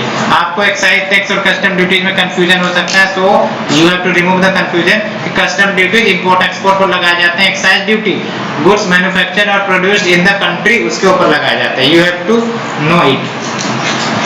एंड फिर आप देख लो जो टोटल इनडायरेक्ट टैक्स कलेक्शन है वो एस्टिमेट करी जा रही है 10 लाख 10,96,520 करोड़ का एस्टिमेशन है 2020-21 में। और इसमें से गवर्नमेंट ने एस्टिमेट किया है कि वैसा 6,90,500 ये अकेले जीएसटी से आएगा, है ना। और ये आप देख लो central taxes versus state taxes. तो सेंट्रल टैक्सेस में आपका सेंट्रल एक्साइज ड्यूटी आ गया, एडिशनल ड्यूटीज ऑफ एक्साइज आ गया, and excise duty which is levied under medicinal and toilet preparation act इसमें आ गया, and additional duties of customs ये आ गए। Service tax is your central tax. Surcharge and cess आपको ही पता है central tax government of India लगाती है। स्टेट टैक्स के बारे में आपको याद रखना है, रट लेना है ना। स्टेट VAT या सेल्स टैक्स ही कहते हैं इसको, सेंट्रल सेल्स टैक्स ये आपका सेंट्रल सेल्स टैक्स ये देखना पड़ेगा। बाकी परचेज टैक्स आपको याद रखना है, entertainment tax other than those levied by the local body. तो लोकल बॉडी को भी अधिकार होता है कि एंटरटेनमेंट टैक्स वो लेवाया करे, but other than those levied by the local body वो एंटरटेनमेंट टैक्स आपका स्टेट टैक्स आएगा, क्योंकि एंटरटेनमेंट में बहुत सारी चीजें आ जाती है। And luxury tax, entry tax and taxes on lottery betting and gambling ये जरूरी याद रखना। Taxes on lottery betting and gambling ये आपका स्टेट टैक्स में आता है। एंड सरचार्ज एंड सेस यानी कि ये भी लगा सकती है surcharge and cess, but generally आप देखते होंगे कि जो सरचार्ज और सेस है वो आपका सेंट्रल गवर्नमेंट ही लगाती है ना। तो we have moved it about the taxation. Now we have to come towards GST. GST काफी important है. तो GST के बारे में आप सबने बार-बार सुना होगा. Goods and Services Tax is an indirect tax. Destination based tax, इतना तो जरूर आपने सुना होगा. तो ये जो आपका GST है, ये आपका 101st Constitutional Amendment Act के माध्यम से एस्टैब्लिश होता है on the line of one nation one tax, कि पूरा नेशन है और वन टैक्स इंपोज किया जाए, वो भी आपका इनडायरेक्ट टैक्स होगा. और पार्लियामेंट एंड स्टेट लेजिस्लेचर, इनके पास कंकरेंट पावर दी गई है कि जीएसटी इंप्लीमेंट करें. That's why you have the IGST, you have the CGST, we have the SGST. और ये जरूर याद रखना है, it is destination based single tax. Destination based single tax. अभी जो फिलहाल टैक्स स्लैब है वो 0%, यानी कि कोई ऐसे आइटम होगा जिन पर 0 जीएसटी लग रहा होगा, नील जीएसटी लग रहा होगा. दूसरा स्लैब आपका 5% का स्लैब, जो तीसरा है 12% का स्लैब, चौथा है आपका 18% का स्लैब, पांचवा है आपका 28% का स्लैब. एंड 3 टैक्सेस एप्लीकेबल होते हैं जीएसटी में. ये जैसा कि मैंने आपको बताया, एक तो सेंट्रल जीएसटी होगा, यानी कि इससे जो पैसे आएंगे वो सेंट्रल गवर्नमेंट को जाएंगे. एक होगा स्टेट, जो लेवाई करता है स्टेट जीएसटी, इसके जो पैसे आएंगे स्टेट गवर्नमेंट के पास जाएंगे. और फिर जो है आपका आईजीएसटी. आईजीएसटी में आपका central levies IGST on the transactions. And parliament है ना, तो आईजीएसटी में इंटीग्रेटेड होगा. इंटीग्रेटेड में दोनों को गेन मिलता है, एक तो सेंट्रल गवर्नमेंट को भी मिलता है, प्लस जो डेस्टिनेशन स्टेट है उसे भी मिलेगा. तो वो हो गया आपका आईजीएसटी. और ये याद रखना है, आपने सुना भी होगा कि 5 साल तक के लिए कंपनसेशन पार्लियामेंट पे करेगा अगर कोई भी रेवेन्यू लॉस होता है स्टेट का. तो parliament will compensate for any loss faced by the state, ये तो आपने सुना ही होगा. और ये जरूरी याद रखना है, lottery, gambling and betting are also taxable under the GST act 2017. तो लॉटरी, गैम्बलिंग, बेटिंग को भी टैक्सेबल बनाया गया है, ये भी जीएसटी के दायरे में लाया गया है. और अगर हम बात करें लॉज जिसके बाद आपका जीएसटी आया, तो देख सकते हो पहले तो आपका सेंट्रल जीएसटी एक्ट 2017 पास किया गया है ना. उसके बाद आपका इंटीग्रेटेड जीएसटी एक्ट 2017 पास किया गया. उसके बाद GST compensation to state act 2017 pass किया गया. यूनियन टेरिटरी में जीएसटी लगाने के लिए यूटी जीएसटी एक्ट 2017 लाया गया. और अल्टीमेटली जब इन सबों एक्ट को पास कर overall GST constitutional amendment act 2016 लाया गया. तो ये जरूर याद रखना है आपको, ये सबसे इम्पोर्टेंट है. ये वीबीआई करके लिख देता हूँ, commodities which is outside GST. वैसे कमोडिटी जो जीएसटी के दायरे के अंदर नहीं है, याद रखना है आपको, जो जीएसटी के दायरे के अंतर्गत नहीं है वो है आपका अल्कोहल. अल्कोहल पर टैक्स लगाने का अधिकार अभी भी किसके हाथों में है? स्टेट गवर्नमेंट के हाथों में है ना. Alcohol for human consumption outside GST है. पेट्रोलियम प्रोडक्ट्स आउटसाइड जीएसटी है. Even electricity, supply of goods to the special economic zone outside GST, ये सब याद रखने हैं. Electricity, supply of goods to the SEZ outside GST purview. Supply of goods that come under zero rate है ना, zero rate के अंतर्गत आती है, तो उस पर भी तो जीएसटी नहीं लगेगी ना. Fresh vegetable, fresh milk, cereals, meat outside GST. Raw materials है ना, तो ये सब भी आउटसाइड जीएसटी है. Basically fresh vegetable, fresh milk, cereals, ये सब बेसिकली इन पर जीरो जीएसटी लगती है. लेकिन ओवरऑल अगर देखा जाए तो अल्कोहल जो है वो जीएसटी के दायरे के अंतर्गत आता ही नहीं है ना. पेट्रोलियम प्रोडक्ट भविष्य में लाए जा सकते हैं है ना, लेकिन अल्कोहल को साफ मना किया गया है to come within the GST. ऐसे में ऐसा इसलिए बिकॉज स्टेट को रेवेन्यू लॉस हो सकती थी, इसी से तो स्टेट की रेवेन्यू बनती है. तो अगर हम बात करें एडवांटेज ऑफ जीएसटी की, तो क्या एडवांटेज है जीएसटी की? तो गवर्नमेंट के लिए देख लो, टैक्स कंप्लायंस बढ़ेगा, यूनिफाइड कॉमन मार्केट देखने को मिलेगा, one nation one market one tax, discouraged tax evasion discourage होगा, टैक्सेशन स्ट्रीमलाइनिंग होगा. और ओवरऑल इकोनॉमी के लिए क्या फायदे होंगे? करप्शन कम हो सकेगा, क्योंकि इसमें आपको सब कुछ ऑनलाइन सिस्टम लाने का प्रयास किया गया है. सर्टेनिटी आएगी, पता रहेगा कि कौन से प्रोडक्ट के ऊपर कौन से स्लैब का टैक्स लगेगा. पॉवर्टी रिडक्शन हो सकती है, हो ही जाएगी, कोई पता नहीं, लेकिन ओवरऑल इकोनॉमी में देख सकते हो, क्योंकि रेवेन्यू बढ़ेगी तभी तो पॉवर्टी रिडक्शन हो सकती है. सेकेंडरी सेक्टर को बूस्ट मिल सकता है. एंड फॉर द स्टेट तो टैक्स बेस बढ़ सकते हैं, कंप्लायंस बढ़ सकता है, इन्वेस्टमेंट भी बढ़ सकते हैं, क्योंकि इसमें आपका जीएसटी जो है वो आपका कहीं ना कहीं काफी ज्यादा सिंप्लीफाइड सिस्टम कह सकते हो। कॉम्प्लेक्स टैक्सेशन सिस्टम जो पहले थे वो अब धीरे धीरे सिंप्लीफाई किए गए by the GST and improve the investment scenario, ये सब भी बातें हैं। अब जीएसटी काउंसिल के बारे में आप जान लो, काफी इंपॉर्टेंट है, ये भी आपको रटने होंगे। जीएसटी काउंसिल कॉन्स्टिट्यूशनल बॉडी है, पहली बात तो ये आर्टिकल 279A के अंतर्गत इसे डाली गई है ना। तो constitutional body under article 279A decision, अगर जीएसटी काउंसिल में जो बड़े मेंबर है उनको इम्प्लीमेंट करना है तो याद रखना 3/4 मेंबर की समर्थन चाहिए, याद रखना। जैसे पार्लियामेंट में होता है ना, ऑर्डिनरी बिल के लिए आपका सिंपल मेजॉरिटी चाहिए, यहाँ पर आपको कोई डिसीजन इम्प्लीमेंट करना है तो 3/4 of the members should agree to that matter. और कोरम मतलब आपको ही पता है, जीएसटी काउंसिल को सेशन में आने के लिए जो मिनिमम मेंबर्स आने की रिक्वायरमेंट होगी वो होगा 50%, है ना। 50% मेंबर उपस्थित होंगे तभी वो सेशन जीएसटी काउंसिल के चलेगी, अदरवाइज नहीं चलेगी। और जीएसटी काउंसिल के अगर रिप्रेजेंटेशंस की बात करें तो एक तो आपका आएगा यूनियन रिप्रेजेंटेशन और दूसरा आएगा आपका state representation. And when we talk about union representation तो चेयरपर्सन याद रखना है, जीएसटी काउंसिल को चेयर कौन करेगा, यूनियन फाइनेंस मिनिस्टर। 199% याद रखने आपको, चेयरपर्सन यूनियन फाइनेंस मिनिस्टर। और जो minister of state for revenue, central government की बात हो रही है, ये मेंबर होंगे, याद रखना है। और ओवरऑल यूनियन रिप्रेजेंटेशन का वोटिंग पावर या वोटिंग शेयर कितना होगा, 1/3 वोटिंग शेयर होगा, 1/3 वोटिंग शेयर। और जो स्टेट रिप्रेजेंटेशन है इसमें जो हमारे स्टेट है ना, उस स्टेट के मिनिस्टर ऑफ फाइनेंस या फिर अगर वो नहीं है तो minister which is nominated by the state, ये मेंबर होंगे, जिसमें आपका दिल्ली एंड पुडुचेरी के भी मिनिस्टर को शामिल किया जाएगा। ऐसा नहीं है कि दिल्ली एंड पुडुचेरी के मिनिस्टर को अलग कर दिया जाएगा, ये भी शामिल होंगे, है ना। और ओवरऑल इनको वोटिंग राइट कितना दिया गया है तो 2/3 वोटिंग राइट। तो आप समझ सकते हो 2/3 plus 1/3 is equal to overall 100%। तो स्टेट रिप्रेजेंटेशन का आपका वोटिंग शेयर ज्यादा है और यूनियन रिप्रेजेंटेशन का कम है, 1/3 है, और स्टेट का रिप्रेजेंटेशन ओवरऑल 2/3 है। और member of the council from the state उनको चूज करना पड़ेगा amongst themselves a single member to be the vice chairperson from the council, and ये उनके टर्म को भी डिसाइड करेंगे, है ना। तो अगर वाइस चेयरपर्सन की बात हो तो जो मेंबर्स होंगे उन्हीं में से एक को चुन लिया जाएगा और ये जो काउंसिल के सदस्य होंगे वो उनके टर्म को भी डिसाइड करेंगे, पार्लियामेंट नहीं डिसाइड करने वाली।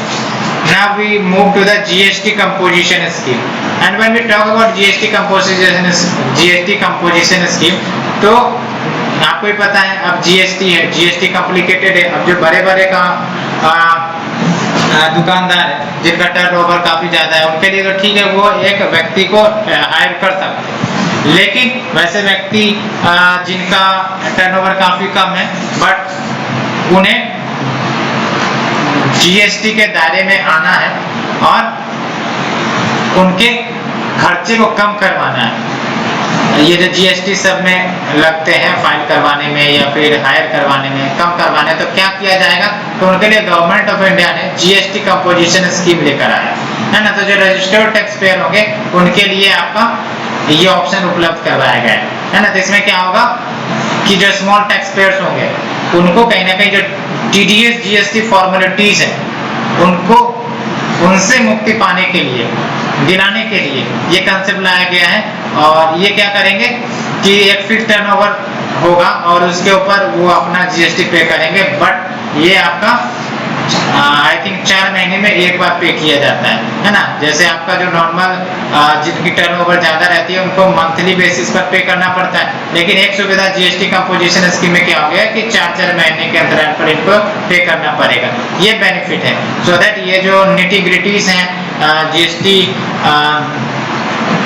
को लेकर इनको फेस ना करना पड़े।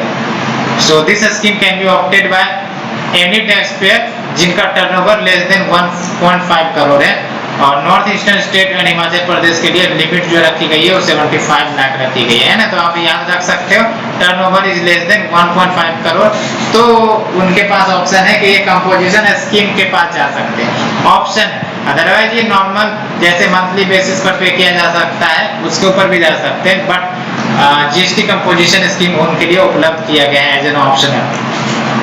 तो अगर हम बात करें एडवांटेज एंड डिसएडवांटेज की, तो एडवांटेज की बात करते हैं। वही बात है lesser compliance GST composition scheme के एडवांटेज और डिसएडवांटेज की बात करें तो नियम कानून जो काफी ज्यादा फॉलो करने होते हैं तो वो कहीं ना कहीं कम फॉलो करने पड़ेंगे जो भी आपके स्मॉल टैक्स पेयर है ना। For example maintaining book of record ये सब कम हो जाएंगे, इनवॉइसेस बार बार इश्यू करो उसको फिर अपलोड करो, तो ये सब जो टेक्निकलिटीज है वो कहीं ना कहीं स्मॉल टैक्स पेयर को नहीं झेलनी पड़ेगी।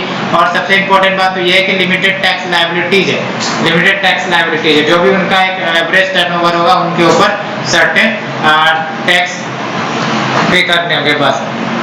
और high liquidity as taxes are lower rate, तो लिक्विडिटी कहीं ना कहीं ज्यादा देखने को मिलेगी। और डिसएडवांटेज वही है limited territory of businesses, no input tax credit, ये इंपॉर्टेंट है। जीएसटी कंपोजिशन स्कीम में इनपुट टैक्स क्रेडिट नहीं मिलती है, इनपुट टैक्स क्रेडिट नहीं मिलती है, ये जरूर याद रखना है, ये याद रखना है, ये इनपुट टैक्स क्रेडिट नहीं मिलती है। और साथ ही साथ जो टैक्स पेयर होंगे will not be eligible to supply non taxable goods under GST like the alcohol and goods through an e commerce portal, तो ये भी है आपका डिसएडवांटेज। जो टैक्स पेयर होंगे वो नॉन टैक्सेबल गुड्स को जीएसटी के अंतर्गत सप्लाई नहीं कर सकती। फॉर एग्जांपल अल्कोहल हो गए, ये सब हो गए वाया ई कॉमर्स पोर्टल।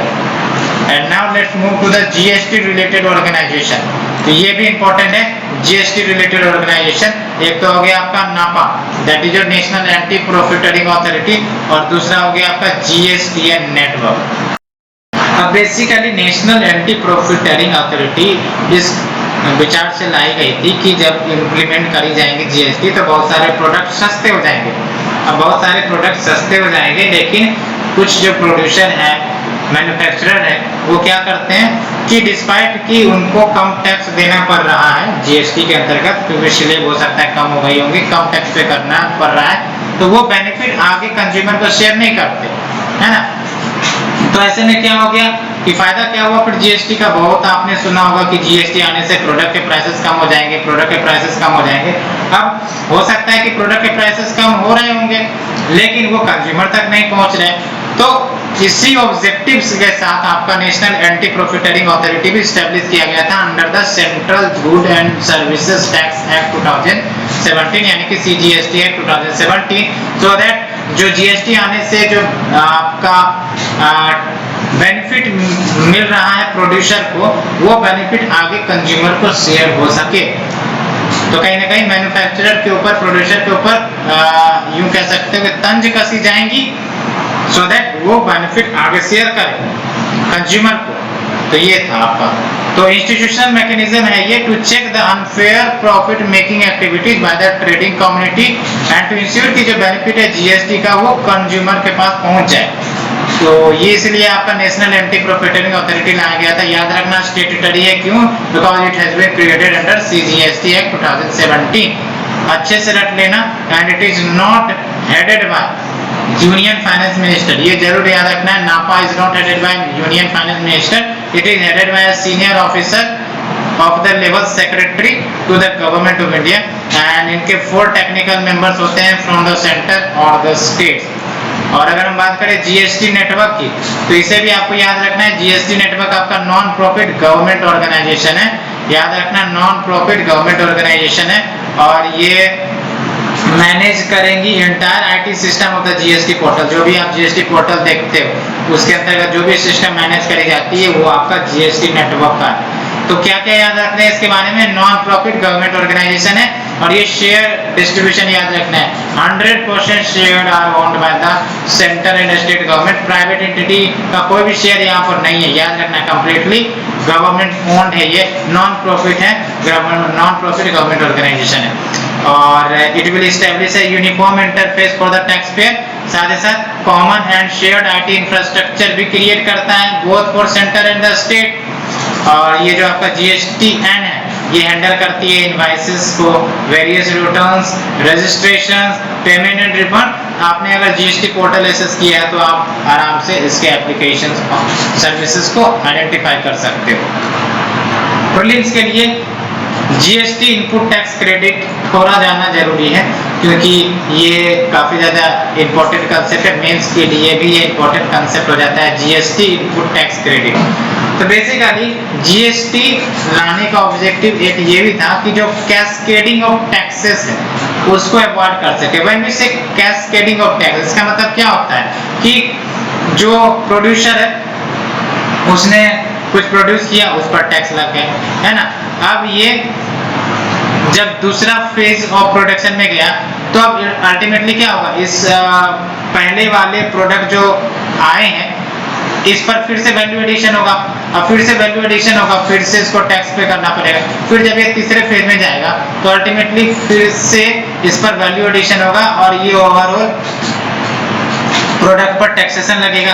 तो आप देख सकते हो पहले वाला का टैक्स भी दूसरे में जुड़ रहा है, दूसरे वाले का भी टैक्स तीसरे में जुड़ रहा है, तीसरे वाले का भी टैक्स चौथे में जुड़ रहा है। तो ये कैस्केडिंग हो गया ना, कैस्केडिंग यानी कि कंटिन्यूअस एडिशन हो रहा है। तो इसका मतलब धीरे धीरे क्या होगा, जब ये फाइनल कंज्यूमर तक पहुंचेगा तो टैक्स जो है उनको मोर देन रिक्वायर्ड पे करने पड़ेंगे। तो ये होता है आपका टैक्सेशन का कैस्केडिंग इफेक्ट। तो जब जीएसटी नहीं था तो ये कैस्केडिंग इफेक्ट देखने को मिल रहा था। तो जब जीएसटी लाया गया तो अल्टीमेटली इस कैस्केडिंग ऑफ टैक्सेस के इफेक्ट को खत्म करने का प्रयास किया गया। कैसे?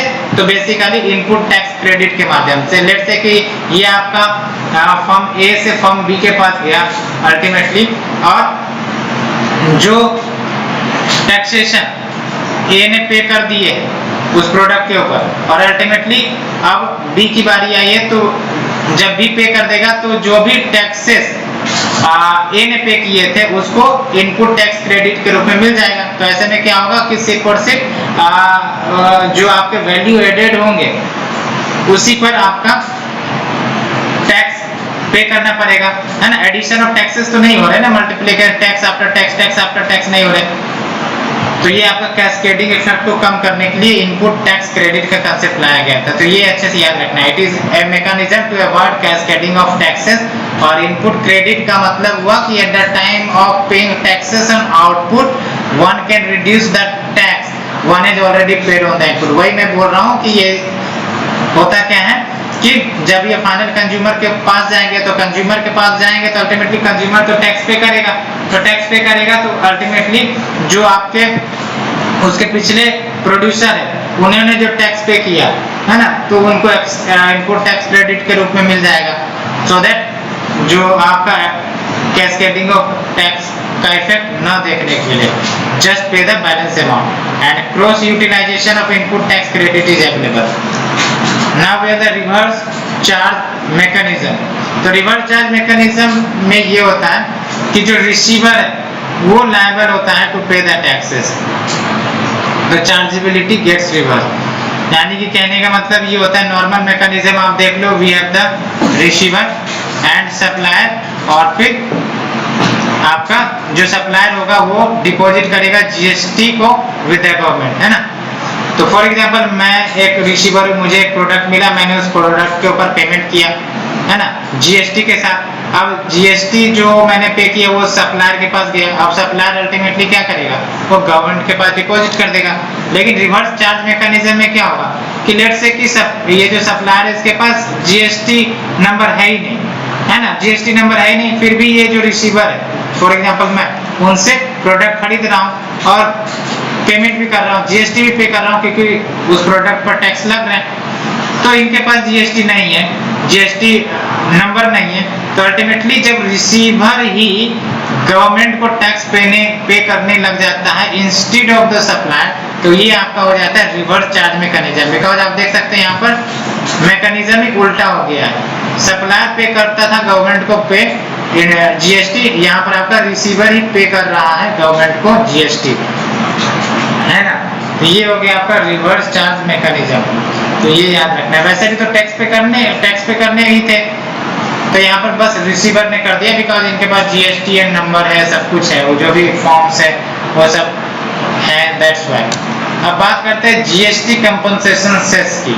तो GST कंपनसेशन सेस ये इंट्रोड्यूस किया गया था as a relief measures for the state so that जो भी लॉस रेवेन्यू होंगी after the implementation of GST वो लॉस को कंपनसेट किया जाए। तो as per the GST act जो स्टेट है उनको गारंटीड कंपनसेशन देने की बात कही गई थी अगर कोई रेवेन्यू शॉर्टफॉल होगा बिलो 14% ग्रोथ, यानी कि अगर रेवेन्यू ग्रोथ 14% हो रहा है तो कोई दिक्कत नहीं है, लेकिन अगर उससे नीचे आपका रेवेन्यू ग्रोथ हो रहा है, बेस ईयर याद रखना आपको 2015-16, तो शॉर्टफॉल पर कंपनसेशन पे करी जाएंगी स्टेट को फर्स्ट 5 इयर्स के लिए एंडिंग द 2022। अभी ये आपका GST कंपनसेशन सेस काफी ज्यादा न्यूज में रही थी, आपने सुना होगा ड्यू टू कोविड पैंडेमिक, है ना। और ये जो GST कंपनसेशन है वो पे किए जाते हैं using the funds which is specifically collected as a compensation cess जो वेरियस प्रोडक्ट के ऊपर लगाए जाते हैं, खासकर उन प्रोडक्ट्स के ऊपर जिन्हें सिन या फिर लग्जरी गुड्स कहा जाता है। सिन गुड्स फॉर एग्जांपल आपके टोबैको हो गए, है ना, ये सब सिन गुड्स हो गए। लग्जरी गुड्स यानी कि काफी महंगे महंगे प्रोडक्ट। अब बात करते हैं e way bill system. Let's move to the next topic, e way bill.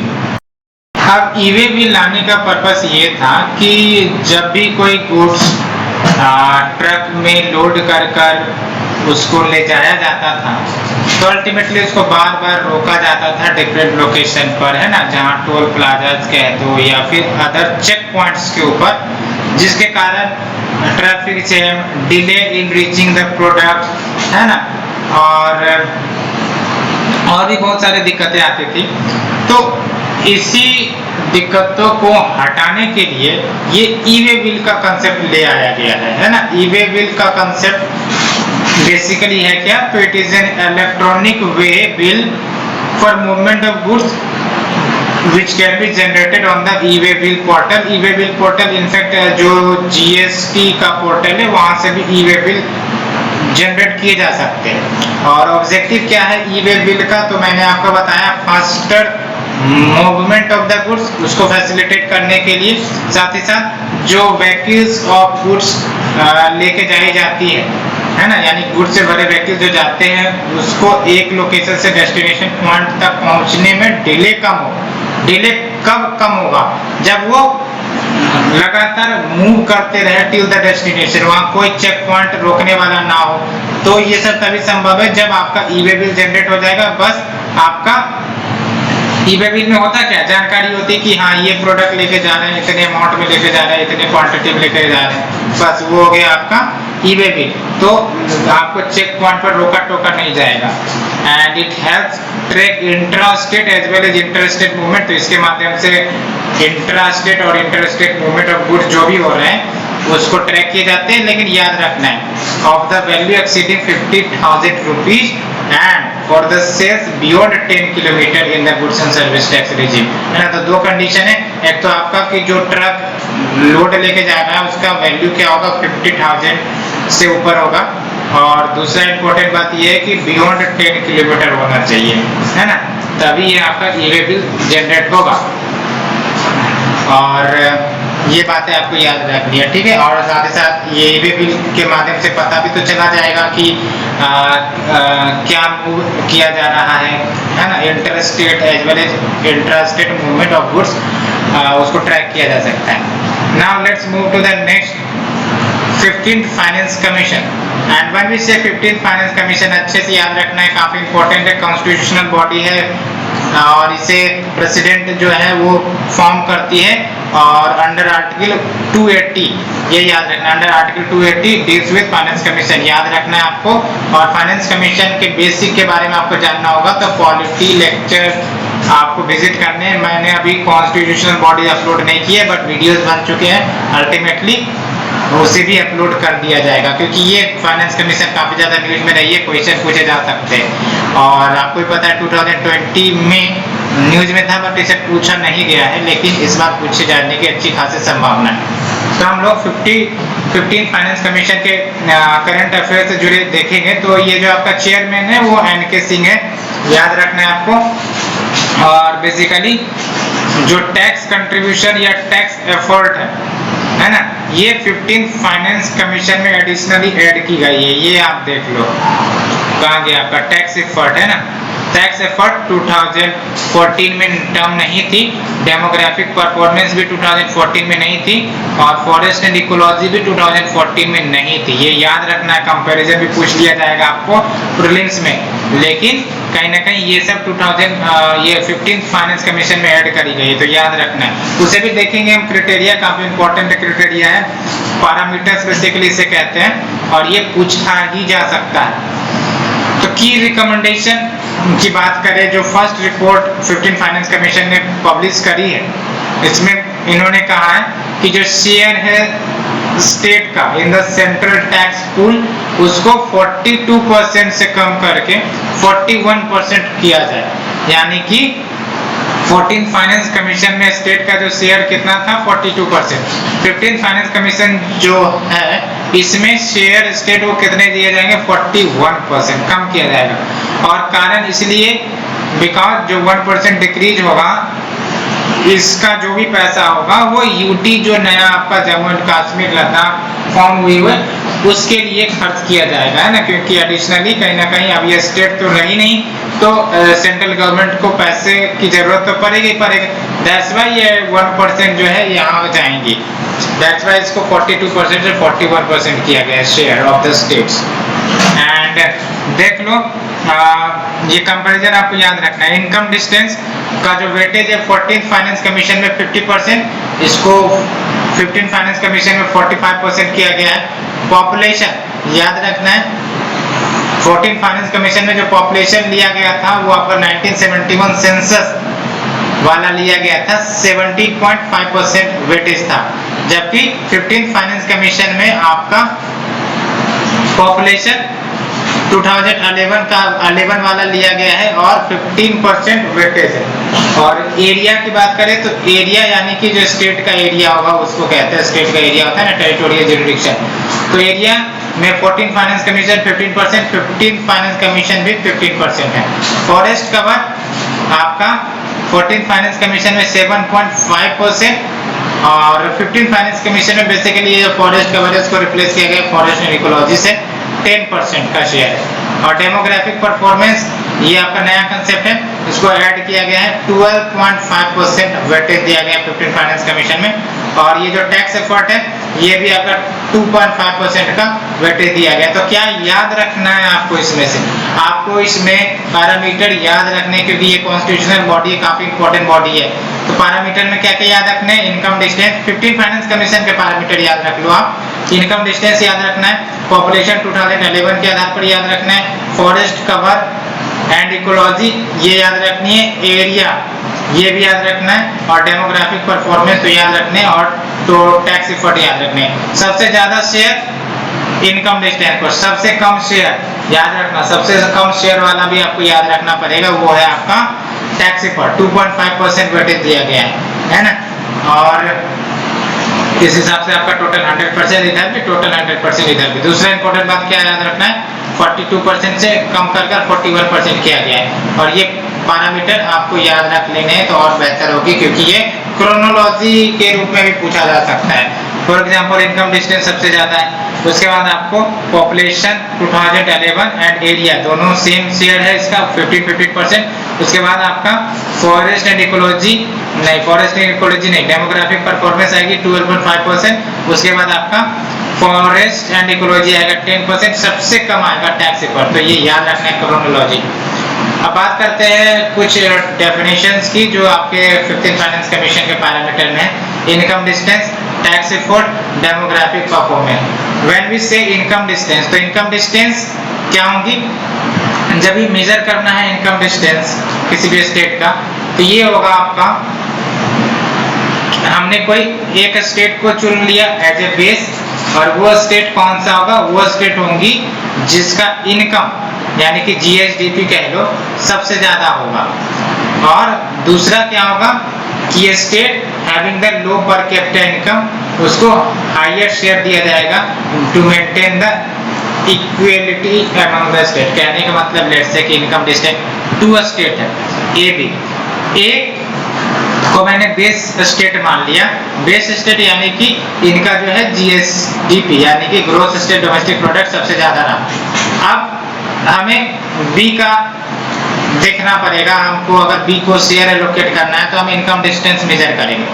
तो लेट्स से कि ए और बी के बीच का जो इनकम डिस्टेंस आया वो आया 100 करोड़ लेट से आ गया, ठीक है 100 करोड़ आ गया। दूसरे का जब मैंने मेजर किया ए को सी के साथ, इसका 50 करोड़ आ गया। तो इस हिसाब से जिसका इनकम डिस्टेंस ज्यादा आ रहा है उसको ज्यादा शेयर मिलेगा, याद रखना है ना।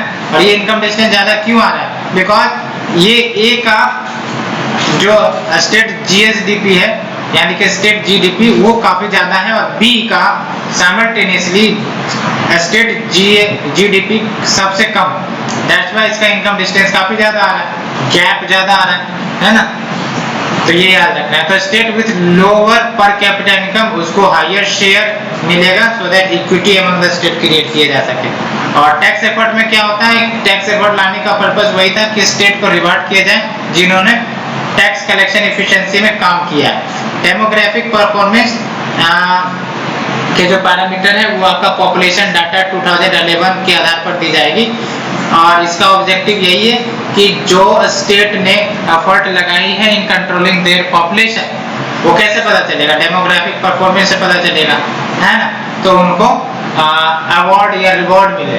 तो इसके तहत क्या होगा, state with lower fertility ratio उसको कहीं ना कहीं हायर एलोकेशन मिलेगा डेमोग्राफिक परफॉर्मेंस के क्राइटेरिया में, है ना। तो state having the lower fertility उनको डेमोग्राफिक परफॉर्मेंस में बेनिफिट मिलेंगे, लेकिन इनकम डिस्टेंस वाले में बेनिफिट किसको मिलेंगे, state having the low per capita income, है ना, जिनका जीएसडीपी काफी कम है, लो पर कैपिटा इनकम है, उनको मिलेंगे। अब कुछ इंपॉर्टेंट टर्म्स आपको याद रखने हैं क्योंकि ये टर्म्स के रूप में क्वेश्चन पूछा जा सकता है।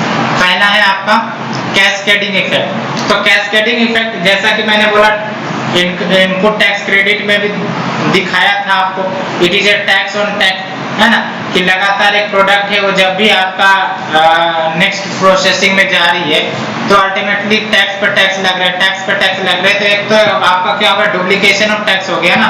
तो इसी डुप्लीकेशन ऑफ टैक्स को भरना किसे पड़ रहा है, कंज्यूमर को भरना पड़ रहा है। तो जीएसटी कहीं ना कहीं इसी कैस्केडिंग इफेक्ट को खत्म करता है ना। तो कैस्केडिंग इफेक्ट के नेगेटिव इंपैक्ट क्या हो जाएंगे, it makes the tax rate much higher than the original rate. जो ओरिजिनल रेट होना चाहिए वो नहीं होगा बल्कि उससे काफी ज्यादा हो गया। टैक्स बायोंसी की बात करें तो ये आपका मेजर करता है responsibleness of tax mobilisation to economic growth या जीडीपी। कहने का मतलब ये है कि टैक्स बायोंसी आपका रिलेशनशिप मेजर करता है between the tax collection and economic growth, है ना। तो अगर इकोनॉमिक ग्रोथ हो रहा है और टैक्स कलेक्शन भी ग्रो हो रहा है तो हम कहेंगे टैक्स बायोंसी हाई है, टैक्स बायोंट कर रही है, टैक्स कलेक्शन काफी ज्यादा तेजी से बढ़ रही है ना। तो ये याद रखना है। तो जीडीपी अगर बढ़ती है और उस हिसाब से आपका टैक्स मोबिलाइजेशन भी बढ़ता है तो इसका मतलब हाई टैक्स बायोंसी होगा। और टैक्स इलास्टिसिटी की बात करें तो it means percentage change in the adjusted tax revenue divided by percentage change in income, है ना। तो जो एडजस्टेड टैक्स रेवेन्यू है इसमें क्या चेंज आया है डिवाइडेड बाय जो इनकम में क्या चेंज आया है, तो वो आपका जो रेशियो है वो आपका टैक्स इलास्टिसिटी को बताएगा। एंड टैक्स एक्सपेंडिचर या रेवेन्यू फोरजोन की बात करें तो बेसिकली टैक्स एक्सपेंडिचर या रेवेन्यू फोरजोन ये अपॉर्चुनिटी कॉस्ट है जो फेस करनी पड़ती है when the government taxes a product commodity at a concessional rate, है ना। कंसेशनल रेट यानी कि फॉर एग्जांपल एग्जेम्पशन दे दिया, डिडक्शन, ये सब आपके क्या होता है, एग्जेम्पशन प्रोवाइड करी जाती है, रिबेट दे देगा टू द टैक्स पेयर। तो जो अपॉर्चुनिटी कॉस्ट फेस करनी पड़ रही है गवर्नमेंट को, है ना, एट कंसेशनल रेट, तो उसको टैक्स एक्सपेंडिचर कहते हैं या फिर रेवेन्यू फोरजोन कहते हैं। आपको सिंपल याद रखना definition, opportunity cost of taxing at concessional rate when there is an exemption, deduction, rebates, ये सब दिए जाते हैं टैक्स पेयर्स को। And we have the some important graph and terms, ये अच्छे से याद रखना है। लेफर कर्व याद रखना, लेफर कर्व है ये। और लेफर कर्व में आपको क्या याद रखना है, it gives relationship between government tax revenue and tax rate, है ना। टैक्स रेट और टैक्स रेवेन्यू के बीच को रिलेशन को स्टैब्लिश करता है। क्या कहता है ये आपका लेफर कर्व कि भाई साहब आप टैक्स रेट बढ़ाते जाओ इस उम्मीद में कि रेवेन्यू आपकी बढ़ती चली जाएगी, तो ऐसा होने वाला है नहीं। एक सर्टेन पॉइंट आएगा जिसके बियॉन्ड जब आप टैक्स रेट बढ़ाओगे तो आपका रेवेन्यू कम होना शुरू हो जाएगा। क्यों कम होना शुरू हो जाएगा? क्योंकि लोग टैक्स इवेजन करने लग जाएंगे, वो प्रोड्यूस ही नहीं करेंगे, मैन्युफैक्चर ही नहीं करेंगे। क्यों करेंगे? इस उम्मीद में कि भाई साहब मेरा तो सारा टैक्स में चला जाता है, पैसे इसके लिए आराम से बैठो धरती पर। ये हो गया आपके Laffer curve. Next is your Pigovian tax. याद रखना है पिगोवियन टैक्स, ये उन कंपनीज के ऊपर टैक्स लगाई जाती हैं जो निगेटिव एक्सटर्नलिटीज क्रिएट करती हैं, एडवर्स इफेक्ट सोसाइटी में क्रिएट करती है।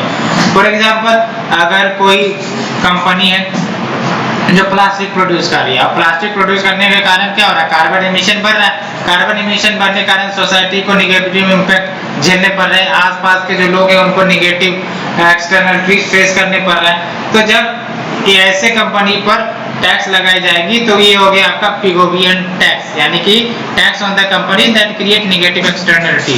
And when we say tax mitigation या टैक्स प्लानिंग, तो it refers to the financial planning for tax efficiency. नाम से ही पता चल रहा है टैक्स मिटिगेशन या टैक्स प्लानिंग। तो फाइनेंशियल एफिशिएंसी लाने के लिए बेसिकली टैक्स एफिशिएंसी लाने के लिए जो भी फाइनेंशियल प्लानिंग करी जाती है उसको टैक्स प्लानिंग कहते हैं। और ये टैक्स प्लानिंग जाहिर सी बात है इलीगल तो नहीं है, अनएथिकल भी नहीं है, ये तो एक प्रकार से ये रिप्रेजेंट करता है कि कौन सा व्यक्ति कितना एफिशिएंट है अपने टैक्स को कम पे करने में by using the government benefit. For example अगर गवर्नमेंट एग्जेम्पशन प्रोवाइड करती है और अल्टीमेटली हम अगर उस एग्जेम्पशन का लाभ उठा रहे हैं तो इसका मतलब ये तो नहीं कि वो इलीगल है, इथिकल है। तो जब कोई व्यक्ति इन सब सुविधाओं का लाभ उठाता है, टैक्स प्लानिंग करता है, तो ये आपका हो गया tax planning. And tax avoidance की बात करें तो याद रखना टैक्स अवॉइडेंस में क्या होता है, लीगल लूप होल का इस्तेमाल करके इनकम टैक्स जो बन रहे होते हैं किसी इंडिविजुअल या बिजनेसेस के ऊपर, और because of the legal loopholes वो कम टैक्स पे करते हैं by claiming many deductions, credits, है ना। तो ये हो गया आपका टैक्स अवॉइडेंस। चूंकि ये आपका लूप होल है तो इसमें कंपनी क्या करेगी, उसका फायदा उठा सकती है, दैट्स व्हाई ये अलाउएबल है। अब जब तक गवर्नमेंट को पता ना चले तब तक तो अलाउ होगा, गवर्नमेंट को पता चलेगा कि यहाँ पर तो कुछ अलग ही तरीके से दिमाग लगाए जा रहे हैं, तो ये आपका क्या होगा, अलाउ नहीं कर दिया जाएगा, बाद में गवर्नमेंट इसे हटा सकती है। When we say tax evasion, tax evasion का मतलब क्या हुआ, तो टैक्स इवेजन तो भाई साहब इलीगल एक्टिविटी हो गई जिसमें कोई व्यक्ति है, एंटिटी है, जानबूझकर जो टैक्स लायबिलिटी उसको बन रही है उसको पे नहीं करता है ना, तो ये तो टैक्स इवेजन होगी। और टैक्स इन्वर्जन की बात करें तो tax inversion it is A form of tax avoidance जहाँ पर firm basis its headquarter in A low tax country. बहुत सारे कंट्रीज ऐसे हैं जो काफी कम टैक्स लगाते हैं, तो क्या करते हैं कंपनी, वो अपना फर्म बेसिस हेडक्वार्टर वहां पर सेटअप कर देते हैं, है ना, और अपने मटेरियल ऑपरेशन टैक्स कंट्रीज में रखते हैं। तो कहीं ना कहीं जो भी बेनिफिट प्रॉफिट होगा उसके ऊपर कम ही टैक्स पे करने पड़ेंगे ना। ये हो गया आपका tax inversion. And black money की बात करें तो ब्लैक मनी जाहिर सी बात है are the funds that are earned via illegal activity on the income conceived from the tax authority. Money laundering की बात करें तो ये भी आपका इलीगल प्रोसेस है जिसके तहत लार्ज अमाउंट ऑफ मनी जो क्रिमिनल एक्टिविटीज, इलीगल एक्टिविटीज से जनरेट किए गए हैं, for example drug trafficking, terrorist funding, है ना, वो जब लेजिटिमेट तरीके से लाने का प्रयास करा जाता है तो ये हो गया मनी लॉन्ड्रिंग। नाम से पता चलता है मनी को लॉन्ड्रिंग कर दिया गया। लॉन्ड्रिंग का नाम सुने होंगे, गंदे कपड़े को साफ में कन्वर्ट किया जाता है, उसी प्रकार से मनी लॉन्ड्रिंग होता है आपका, जिसमें आपको ब्लैक मनी को व्हाइट मनी में कन्वर्ट किया जाने का प्रयास किया जाता है। तरीके बहुत सारे हो सकते हैं, तो वो मनी लॉन्ड्रिंग हो गई। टैक्स हेवन, ये ऑफशोर कंट्री होती हैं जो लिटिल या नो टैक्स लायबिलिटी ऑफर करती है, for example Cayman Island, Singapore, ये सब काफी लो टैक्स कंपनीज को ऑफर करती हैं जिसके कारण कंपनीज अट्रैक्ट हो जाती हैं।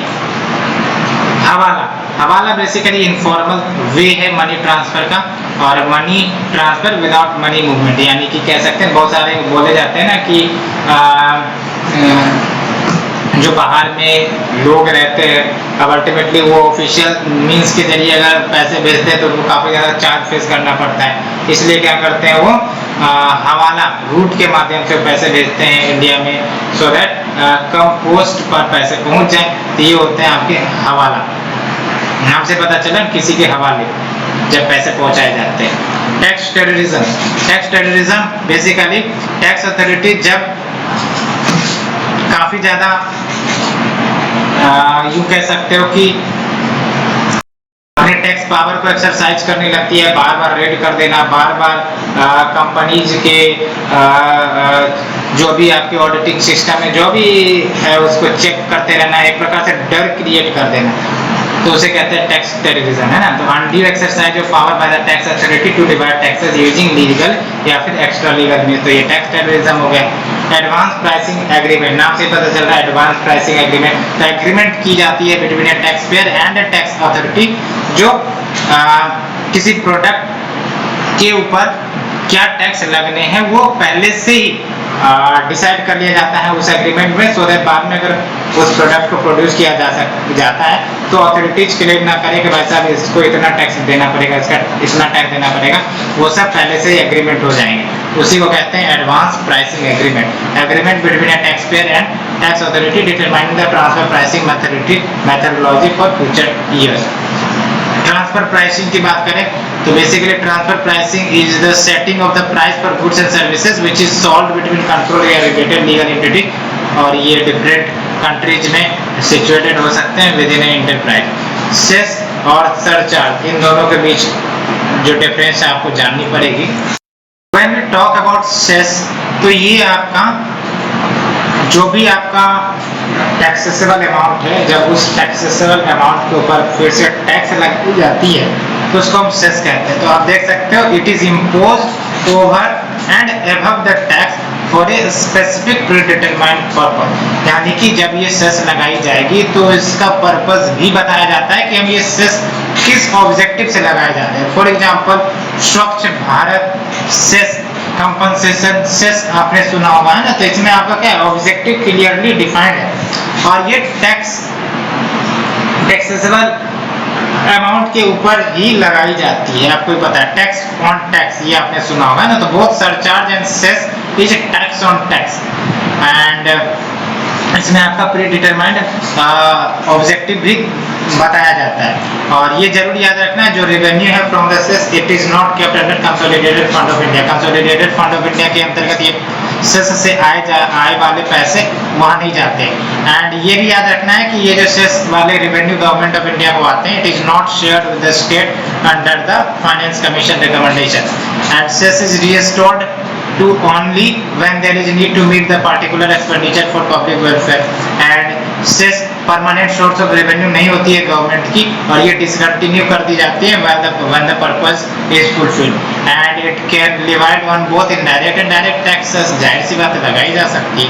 सरचार्ज की बात करें तो एडिशनल चार्ज ऑन टैक्स वही बात है, और जो revenue from surcharge it is kept under consolidated fund of India. क्या दो डिफरेंस आपको नजर आ रही है, यहाँ देख सकते हो सेस में the revenue from cess is not kept under consolidated fund of India, और सरचार्ज में देख लो the revenue from surcharge is kept under consolidated fund of India, and surcharge भी शेयर नहीं करी जाती है स्टेट के साथ, and it is added to an existing tax and it is not included in the stated price of the goods और service, and ये levy करी जाती है फॉर एक्स्ट्रा सर्विसेज और to defray the cost of increased commodity pricing. And project Saksham की बात करें तो प्रोजेक्ट सक्षम आपका न्यू इनडायरेक्ट टैक्स नेटवर्क है central board of excise and customs का, और ये प्रोजेक्ट सक्षम मदद करता है in implementation of goods and services extension of Indian custom single window interface for facilitating trade, that is your SHIP।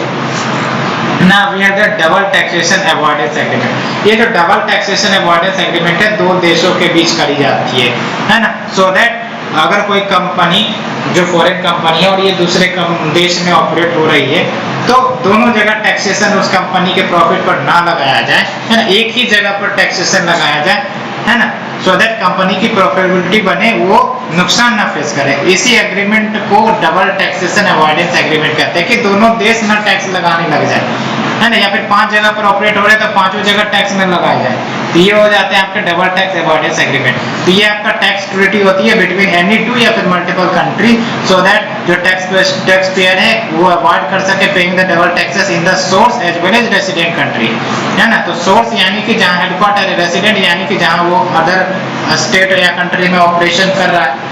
और India है DTAA यानी कि double taxation avoidance agreement with Australia, Canada, Germany, याद रखना है, Mauritius, Singapore, UAE, UK, US, इन सब के साथ है। ये अच्छे से याद रखना है, मॉरिशस तो अच्छे से याद रखना है, सिंगापुर अच्छे से याद रखना है, क्योंकि आपको लगेगा कि नहीं यहाँ पर नहीं होगा, क्योंकि ये low income country, low income नहीं, ये टैक्स हेवन कंट्रीज है, यहाँ पर भी लगते हैं, मॉरिशस में भी, सिंगापुर में भी, UAE, UK, US, इन सब जगहों पर आपका डबल टैक्सेशन अवॉइडेंस एग्रीमेंट लगता है। Now let's talk to the base erosion and profit shifting. नाम से पता चल रहा है ये कंपनी जो है ये तरीके अपनाती है जिसके तहत जो इनकी प्रॉफिट होती है वो दूसरे जगह पर शिफ्ट कर देती है, सो दैट इनको कम टैक्स पे करना पड़े, है ना। तो that's why it is known as base erosion and profit shifting, BEPS आपने सुना होगा। तो company shift their profit to other tax jurisdiction having the lower tax rate, thereby eroding the tax base in India. And we have the multilateral convention to implement measures to prevent BEPS। तो ये याद रखना, कहने का मतलब ये है कि आपका जो ये जो base erosion and profit shifting का कंसेप्ट आया है, ये आपका OECD, organisation of economic cooperation and development, या फिर G20 BEPS प्रोजेक्ट के तहत आया था। याद रखना है, सिंपली याद रखना है आपको, OECD का ये कंसेप्ट था, base erosion and profit shifting, और इंडिया ने रेटिफाई भी किया है BEPS, that is your base erosion and profit shifting, that is your multilateral convention. And we have the prevention of money laundering act 2002, और इसका objective वही है, money laundering को कम्बैट करना भारत में, और इसके तहत इन्फोर्समेंट डायरेक्टरेट को एम्पावर किया जाता है कि वो मनी लॉन्ड्रिंग इन्वेस्टिगेशन कंडक्ट कर सकती है। और ये आपको और भी याद रखने अच्छे से, क्योंकि ये करंट अफेयर्स में थे। विवाद से विश्वास स्कीम, ये जो विवाद से विश्वास स्कीम है, ये बेसिकली क्या करती है, वैसे टैक्स पेयर जो अपने सारे पेंडिंग टैक्सेस मार्च 31 तक पे कर देते हैं, तो उनको कंप्लीट वेवर मिल जाएगा इंटरेस्ट प्लस पेनल्टी के ऊपर, है ना, यानी कि उनको सिर्फ टैक्स पे करने पड़ेंगे, उनको इंटरेस्ट और पेनल्टी पे करने की जरूरत नहीं है, because of the delayed in the tax payment. तो दैट्स व्हाई ये आपका विवाद से विश्वास स्कीम लाया गया था। It is an amnesty scheme offers a complete waiver on interest and penalty to the tax payer जो अपने पेंडिंग टैक्स को पे कर देते हैं by 31 March. And we have the Sabka Vishwas scheme 2019। तो ये जो आपका सबका विश्वास स्कीम है, ये लीगेसी डिस्प्यूट रिजोल्यूशन स्कीम है, सो दैट जो large number of tax payers हैं जो कहीं ना कहीं टैक्स डिस्प्यूट में फंसे हुए हैं in the court and in other tribunals and other courts, उनको या फिर उनके डिस्प्यूट को खत्म किया जा सके विद द टैक्स एडमिनिस्ट्रेशन। और बेनिफिट क्या होगा, तो बहुत आपका जो गवर्नमेंट होगी जब ये डिस्प्यूट खत्म कर ही जाएंगी तो उनको भी रेवेन्यू मिल सकता है, और जब आपका डिस्प्यूट खत्म होगा तो जो टैक्स पेयर होंगे उनको भी आज़ादी मिल जाएगी, है ना, याद रखना है। तो सबका विश्वास स्कीम 2019 ये आपका लीगेसी डिस्प्यूट रिजोल्यूशन स्कीम है to free the large number of small tax payers of their pending dispute with the tax administration. Round tripping की बात करें तो राउंड ट्रिपिंग नाम से पता चल रहा है ये राउंड ट्रिप से एसोसिएटेड है, यानी कि money that leave the country via various channel, और फिर वो वापस राउंड ट्रिप करके घूम फिर कर दोबारा कंट्री में लौटता है एज ए फॉरेन इन्वेस्टमेंट, यानी कि भारत से ही पैसा गया और भारत से पैसा गया और भारत में फिर से लौट के आ रहा है फॉरेन इन्वेस्टमेंट के रूप में, है ना। तो ये जनरली राउंड ट्रिपिंग किसकी करी जाएगी, जाहिर सी बात है इलीगल मनी, इलीगल तरीके से कमाया गया मनी हो, ब्लैक मनी हो, है ना।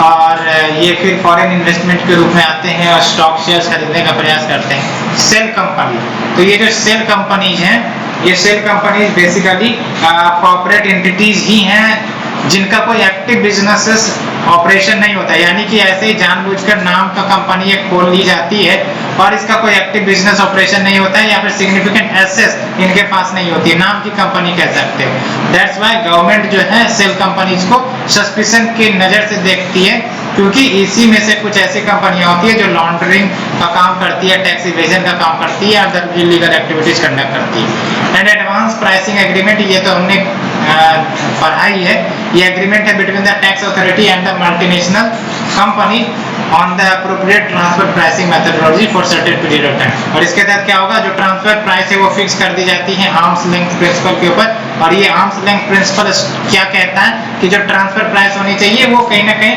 काफी क्लोजर होनी चाहिए to the price at goods and services जो ट्रांजैक्ट करी जाती है बिटवीन टू अनरिलेटेड एंटिटी। यानी कि जैसे दो रिलेटेड एंटिटीज है, दो रिलेटेड एंटिटीज, अब एंटिटीज ए ने बी को बेच दिया, तो entity A and B, let say आप मान के चलो कि ये subsidiary company, A and B subsidiary company है। अब क्या हुआ कि बी ने कुछ प्रोडक्ट ए को बेच दिया, ए को बेच दिया, हो सकता है ये सस्ते में बेच दिया होगा, काफी चीप में बेच दिया होगा, सो दैट कहीं ना कहीं टैक्स अवॉइड किए जा सके, है ना, टैक्स को अवॉइड किए जा सके। तो ये कहीं ना कहीं गलत है और ये कहीं ना कहीं मल्टीनेशनल कंपनीज तरीके अपनाती है सो दैट टैक्स कम पे करने पड़े। तो ट्रांसफर प्राइसिंग या फिर एडवांस प्राइसिंग एग्रीमेंट क्या होगा कि आपका जो जिस प्राइस पर ए को बेचे जाएंगे वो इस प्राइस पर बेचने चाहिए, सो दैट ऐसा देखा जाए कि ए एंड बी जो दोनों डिसकनेक्टेड एंटिटीज है ना, यानी कि रिश्तेदारी ना बजाई जाए, क्योंकि जब भी रिश्तेदारी बजाई जाएगी तो यहाँ पर लगेगा कि सस्ते में बेच दिए जाएंगे सो दैट टैक्स इवेजन किया जा सके। तो ये सिंपल सा कंसेप्ट होता है ना। तो आर्म्स लेंथ प्रिंसिपल क्या कहता है कि जो ट्रांसफर प्राइस होंगे, लेट्स से कि कोई एसेट ही बेच दिया, ये भी तो हो सकती है, एसेट ही बेचा जा सकता है, तो जो ट्रांसफर प्राइस होंगे वो कहीं ना कहीं नजदीक होने चाहिए to the price at the goods and services that are transacted between two unrelated entities, है ना। तो ये होता है आपका एडवांस प्राइसिंग एग्रीमेंट या transfer pricing. And tax compliance is the degree to which tax payer comply, है ना, या फिर fails to comply with the tax rules of his or her country. For example, by declaring income, filing a return, अगर कोई company या फिर कोई individual अच्छे से अपने इनकम डिक्लेयर कर रहा है, रिटर्न फाइल कर रहा है, टैक्स पे कर रहा है ऑन टाइम, तो कह सकते हैं कि वो बंदा जो है वो टैक्स कंप्लाई कर रहा है। ग्रैंडफादर क्लॉज, तो ग्रैंडफादर क्लॉज या फिर ग्रैंडफादर पॉलिसी या ग्रैंडफादरिंग, ये प्रोविजन होता है जिसमें ओल्ड रूल अप्लाई होते रहते हैं to the some existing situation, जबकि न्यू रूल ये सारे फ्यूचर केसेस के लिए अप्लाई होंगे, है ना। तो ग्रैंडफादर क्लॉज में क्या होते हैं कि आपके जो ओल्ड रूल है वो लगातार अप्लाई होते रहते हैं सम एग्जिस्टिंग सिचुएशंस में, और जो नए रूल होते हैं वो फ्यूचर केसेस में अप्लाई होने लगेंगे। And those exempt from the new rule उसको कहते हैं to have the grandfather right, है ना, या फिर एक्वायर्ड राइट, और to have been grandfather in. And fiscal drag की बात करें तो fiscal drag is a concept where inflation and earning growth ये मोर टैक्स पेयर को हायर टैक्स ब्रैकेट में ला सकते हैं। इसलिए फिस्कल ड्रैग जो है उसका इफेक्ट क्या होता है कि गवर्नमेंट टैक्स रेवेन्यू को तो रेज कर देगा but without explicitly raising the tax rate. क्यों? बिकॉज उनकी कहीं ना कहीं जो अर्निंग ग्रोथ है वो इतना ज्यादा हो गई कि वो हायर टैक्स स्लैब में पहुंच गए। तो ये होता है आपका फिस्कल ड्रैग। ये कंसेप्ट सब याद रखना, वैसे पूछ लिए जाएंगे आपको। फिस्कल क्लिफ की बात करें, the point at which tax cuts would expire and spending cuts would be triggered. तो ये आपका हो गया fiscal cliff. Now we talk about angel tax. तो जैसा कि मैंने बोला एंजल टैक्स कहीं ना कहीं एक टैक्स ही है जो लेवाई किए जाते हैं ऑन द फंडिंग जो स्टार्टअप रिसीव करती है फ्रॉम एन एक्सटर्नल इन्वेस्टर। और ये जो टैक्स है वो लेवाई करी जाती है when startup receive angel funding at a valuation higher than its fair market value, है ना। तो कहने का मतलब ये है कि लेट्स से कि कोई स्टार्टअप है, उसने शेयर इश्यू किया।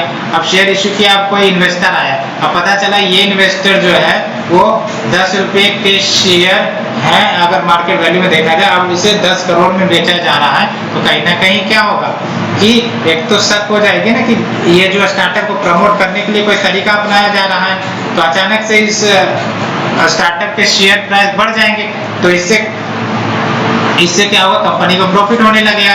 बट ये सब कहीं ना कहीं रूल के अकॉर्डिंग तो नहीं है ना, दैट्स व्हाई एंजल टैक्स लगा दिए जाते हैं, सो दैट ऐसे जो तरीके लगाए जाते हैं स्टार्टअप्स के द्वारा to increase their capital, to highlight their share, वो सब कम किए जा सके। ऐसे में कहीं ना कहीं कंपटीशन का नुकसान होता है ना, दैट्स व्हाई। तो याद रखना है, तो इससे लगाए जाते हैं when the share receive a valuation higher than its fair market value and it is counted as income to the company, and इसलिए इसको टैक्स किया जाता है, क्योंकि मार्केट प्लेस वैल्यू के बाद जो भी ऊपर है वो तो इनकम ही हो गई ना, इनडायरेक्टली अगर देखा जाए, दैट्स व्हाई ये एंजल टैक्स लगा दिए जाते हैं।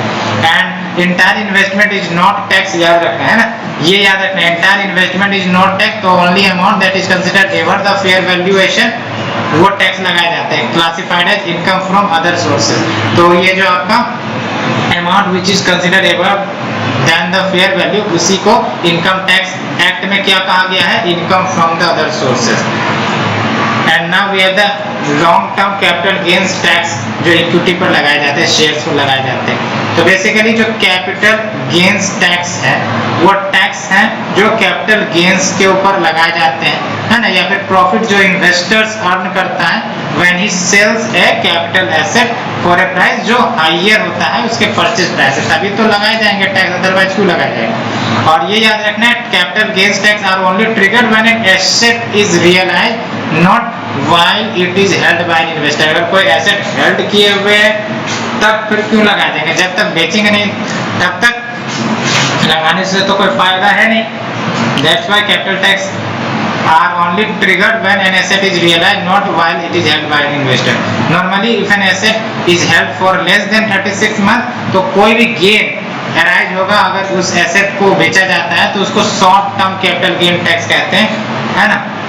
और फिर ये लॉन्ग टर्म कैपिटल गेन तब बन जाएंगे अगर एसेट जो रखा गया है 36 मंथ तक का हो गया और उसके बाद अगर बेचा जाता है एसेट को, तो उसके ऊपर जो कैपिटल गेन होगा उसके ऊपर तब जाके capital long term capital gain tax लगाया जाएगा।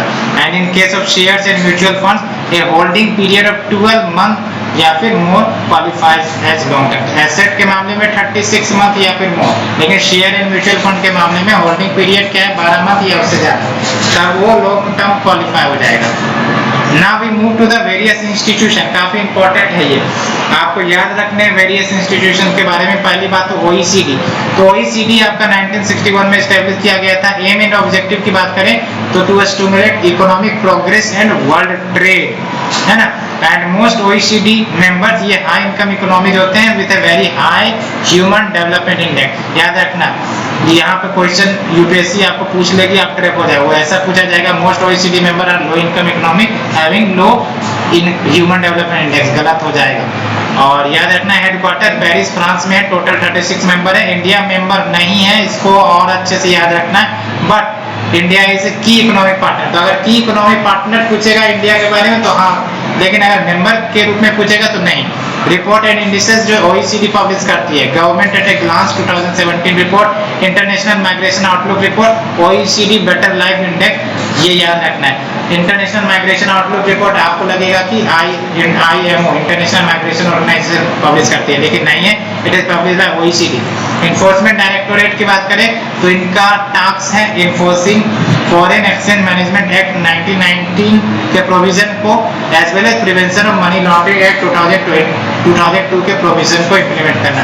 तो इन्फोर्समेंट डायरेक्टोरेट ये जो भी प्रोविजन है फेमा और PMLA के प्रोविजन को इम्प्लीमेंट करते हैं। साथ ही साथ it also processes case of fugitive from the India under the fugitive economic offenders act 2018। तो फ्यूजिटिव इकोनॉमिक ऑफेंडर एक्ट के भी मैटर को ये इन्फोर्समेंट डायरेक्टोरेट डील करता है। Now we are the financial intelligence unit. When we talk about financial intelligence unit, तो ये आपका सेंट्रल नेशनल एजेंसी है which is responsible for receiving, processing, analyzing and disseminating information related to the suspected financial transactions, money laundering and related crime। तो ये जो आपका financial intelligence unit India है, ये इंडिपेंडेंट बॉडी है, report directly to the economic intelligence. कौन सी? जो फाइनेंस मिनिस्टर के द्वारा हेड करी जाती है। ये याद रखना है आपको, फाइनेंशियल इंटेलिजेंस यूनिट अच्छे से याद रखना है। ये इंडिपेंडेंट बॉडी है, reports directly to the economic intelligence council which is headed by the finance minister. Now we move to the central board of indirect taxes and customs and central board of direct taxes. तो इसे अच्छे से याद रखना है, central board of indirect taxes and custom and central board of direct taxes. और ये दोनों आपका डिपार्टमेंट ऑफ रेवेन्यू के अंतर्गत आती है, और डिपार्टमेंट ऑफ रेवेन्यू खुद आपका मिनिस्ट्री ऑफ फाइनेंस के अंतर्गत आता है, और इसे क्रिएट किया गया है under the central boards of revenue act 1963 के तहत। और ये जो central board of excise and customs है, इसको रीनेम कर दिया गया है central board of indirect tax and customs में 2018 में रीनेमिंग करी गई थी after the roll out of the GST. And ये जो सीबीआईसी है, that is your central board of indirect tax and custom, ये फॉर्मुलेशन ऑफ पॉलिसी करती है concerning the levy and collection of customs, central excise duty, central goods and services tax, integrated GST, prevention of smuggling as well. इन सब से related आपका policy formulation ये करती है CBIC. And CBDT provides inputs for policy and planning of direct taxes, है ना। तो सीबीडीटी आपका क्या करेगा? Central board of direct taxes, तो ये आपका policy and planning related to the direct tax वो प्रोवाइड करेगा। And also responsible for administration of direct tax laws through the income tax department. And tax administrative reform commission, याद रखना है आपको, Partha Sarathi Shome proposal to merge CBDT and CBIT है। तो CBIC और CBDT को मर्ज कर देने के लिए रिकमेंड करी गई थी पार्थ शास्त्री शोम कमेटी के द्वारा, याद रखना है, which is a tax administrative reform commission. तो ये हमने डिस्कस कर लिया फ्रेंड्स, एंड आज के लिए इतना ही। काफ़ी लंबा चैप्टर था, बट आई होप आप लोगों की जो भी डाउट है वो क्लियर हो गई होगी।